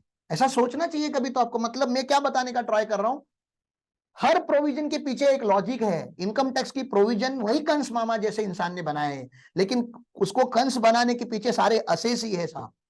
चोरी आप लोगों ने की है तो एंटी चोरी डिफिकल्ट हो गई। अगर लोगों ने चोरी नहीं की होती तो आज income tax law would have been very simple, 3 से 4 दिन में इनकम टैक्स लॉ खत्म होता। ये रहा इनकम, ये रहे रेट, ये मल्टीप्लाई करो, ये हो गया इनकम टैक्स, इतने में खत्म होना था। लेकिन इनकम टैक्स महाभारत बन गया क्योंकि लोगों ने वैसे हरकतें की साहब, कर की नहीं, कर रहे हैं। इतना बोलने के बाद भी नहीं सुधरने वाले जो देखने वाले हैं, चोरी तो करते रहेंगे। तो जब मैंने इसका लॉजिक पूछा, शायद अंजेश को पूछा या अंजेश को ही पूछा होगा, he only knows all this things, तो शायद उन्होंने ही बताया होगा या सदगुरु से सुना होगा, मुझे नहीं पता मैंने किससे सुना, कि इतनी गंदी तरीके से उन 8 बच्चों को क्यों मारा। 8 नहीं, सॉरी, मैथमेटिकली 7। 8वीं तो देवी, वो पता है फिर आपको, कृष्ण का जन्म हो गया, फिर सब कुछ चेंज हो गया, फिर वो सब इलॉजिकल है उसके आगे का स्टोरी, कि दरवाजे ऑटोमेटिकली खुल गए, फिर वो शेषनाग ने प्रोटेक्ट किया, वो यहां से उस गांव में चला गया। कुछ प्रोविजन ऐसी है इनकम टैक्स में, नहीं समझते आपको, इसलिए नहीं समझते क्योंकि अपनी मैच्योरिटी उस लेवल पे, वो स्टोरी बरोबर है, स्टोरी में कोई प्रॉब्लम नहीं, इनकम टैक्स के प्रोविजन में भी कोई प्रॉब्लम नहीं, हमारी मैच्योरिटी नहीं है वो सब समझने की, अभी हमारी मैच्योरिटी लिमिटेड है। तो वो फिर, अब साला जो एक्सचेंज करने गया था उसका पिता, उसको पता है ना 8वां पुत्र चाहिए, तो जेंडर देख के लाना चाहिए ना एक्सचेंज ऑफर में। नहीं, वो जेंडर बिना दे के लेकर आ गए। अब कंस भी बड़ा जेंडर न्यूट्रल था साहब, उसने जब 8वां पुत्र उठाया तो उसने देखा अरे यार ये तो पुत्र है ही नहीं, ये तो पुत्री है। लेकिन उसने बोला मुझे कोई रिस्क नहीं लेनी है, मुझे इसको भी मारना है। अब मुझे बताओ, वो 8वीं पुत्र या पुत्री जो भी थी, जो संतान थी, उसको मर जाना चाहिए था ना चुपचाप, जैसे पहले 7 मरे। वो देवी बन गई और वो बता रही हाँ हाँ हाँ हाँ, तेरे मृत्यु का जो कारण है 8वां पुत्र है, उसका जन्म हो चुका है। मतलब वहां पे भी कंस फेल। 7 अटेम्प्ट दिए बंदे ने, ऑलमोस्ट पास था, एक पेपर में फेल हो गया 8वें में, और इसलिए रिजल्ट क्या आ गया? फेल, क्योंकि पास तो वही करना था। मतलब कितना टॉर्चर किया, आप समझ रहे हो ना। कंस ने क्या ऑर्डर निकाली पता है उस रात को? कि न्यू बॉर्न जितने भी राज्य में बच्चे हैं सबको मार दो। लाखों बच्चों को मारा गया है उस रात को, सबको। लेकिन कृष्ण फिर भी बच गए। सोचो, कृष्ण की लीला देखो, जितने राज्य में छोटे बच्चे सबको मारा गया, फिर भी वो बच गया। उसको बचना ही था, तभी तो वो हीरो बना। हीरो हमेशा बच जाता है। तो उन 8 बच्चों को ऐसा, या 7 बच्चों को इतना क्रूर तरीके से इसलिए मारा गया था क्योंकि उनकी प्रीवियस लाइफ में उन्होंने बहुत पाप कर्म किए थे, पुरानी लाइफ में, और उनको श्राप दिया गया था कि आप बहुत गंदी मौत मर, बहुत अगली जिंदगी आप बहुत बहुत खराब जीने वाले हो। आपको, आपके कर्मा है, आपको छोड़ेंगे नहीं अगली लाइफ में। Next life will be the harsh life that you could imagine. ऐसा उन 7 बच्चों को या 8 बच्चों को जो भी है, उनको श्राप मिला था।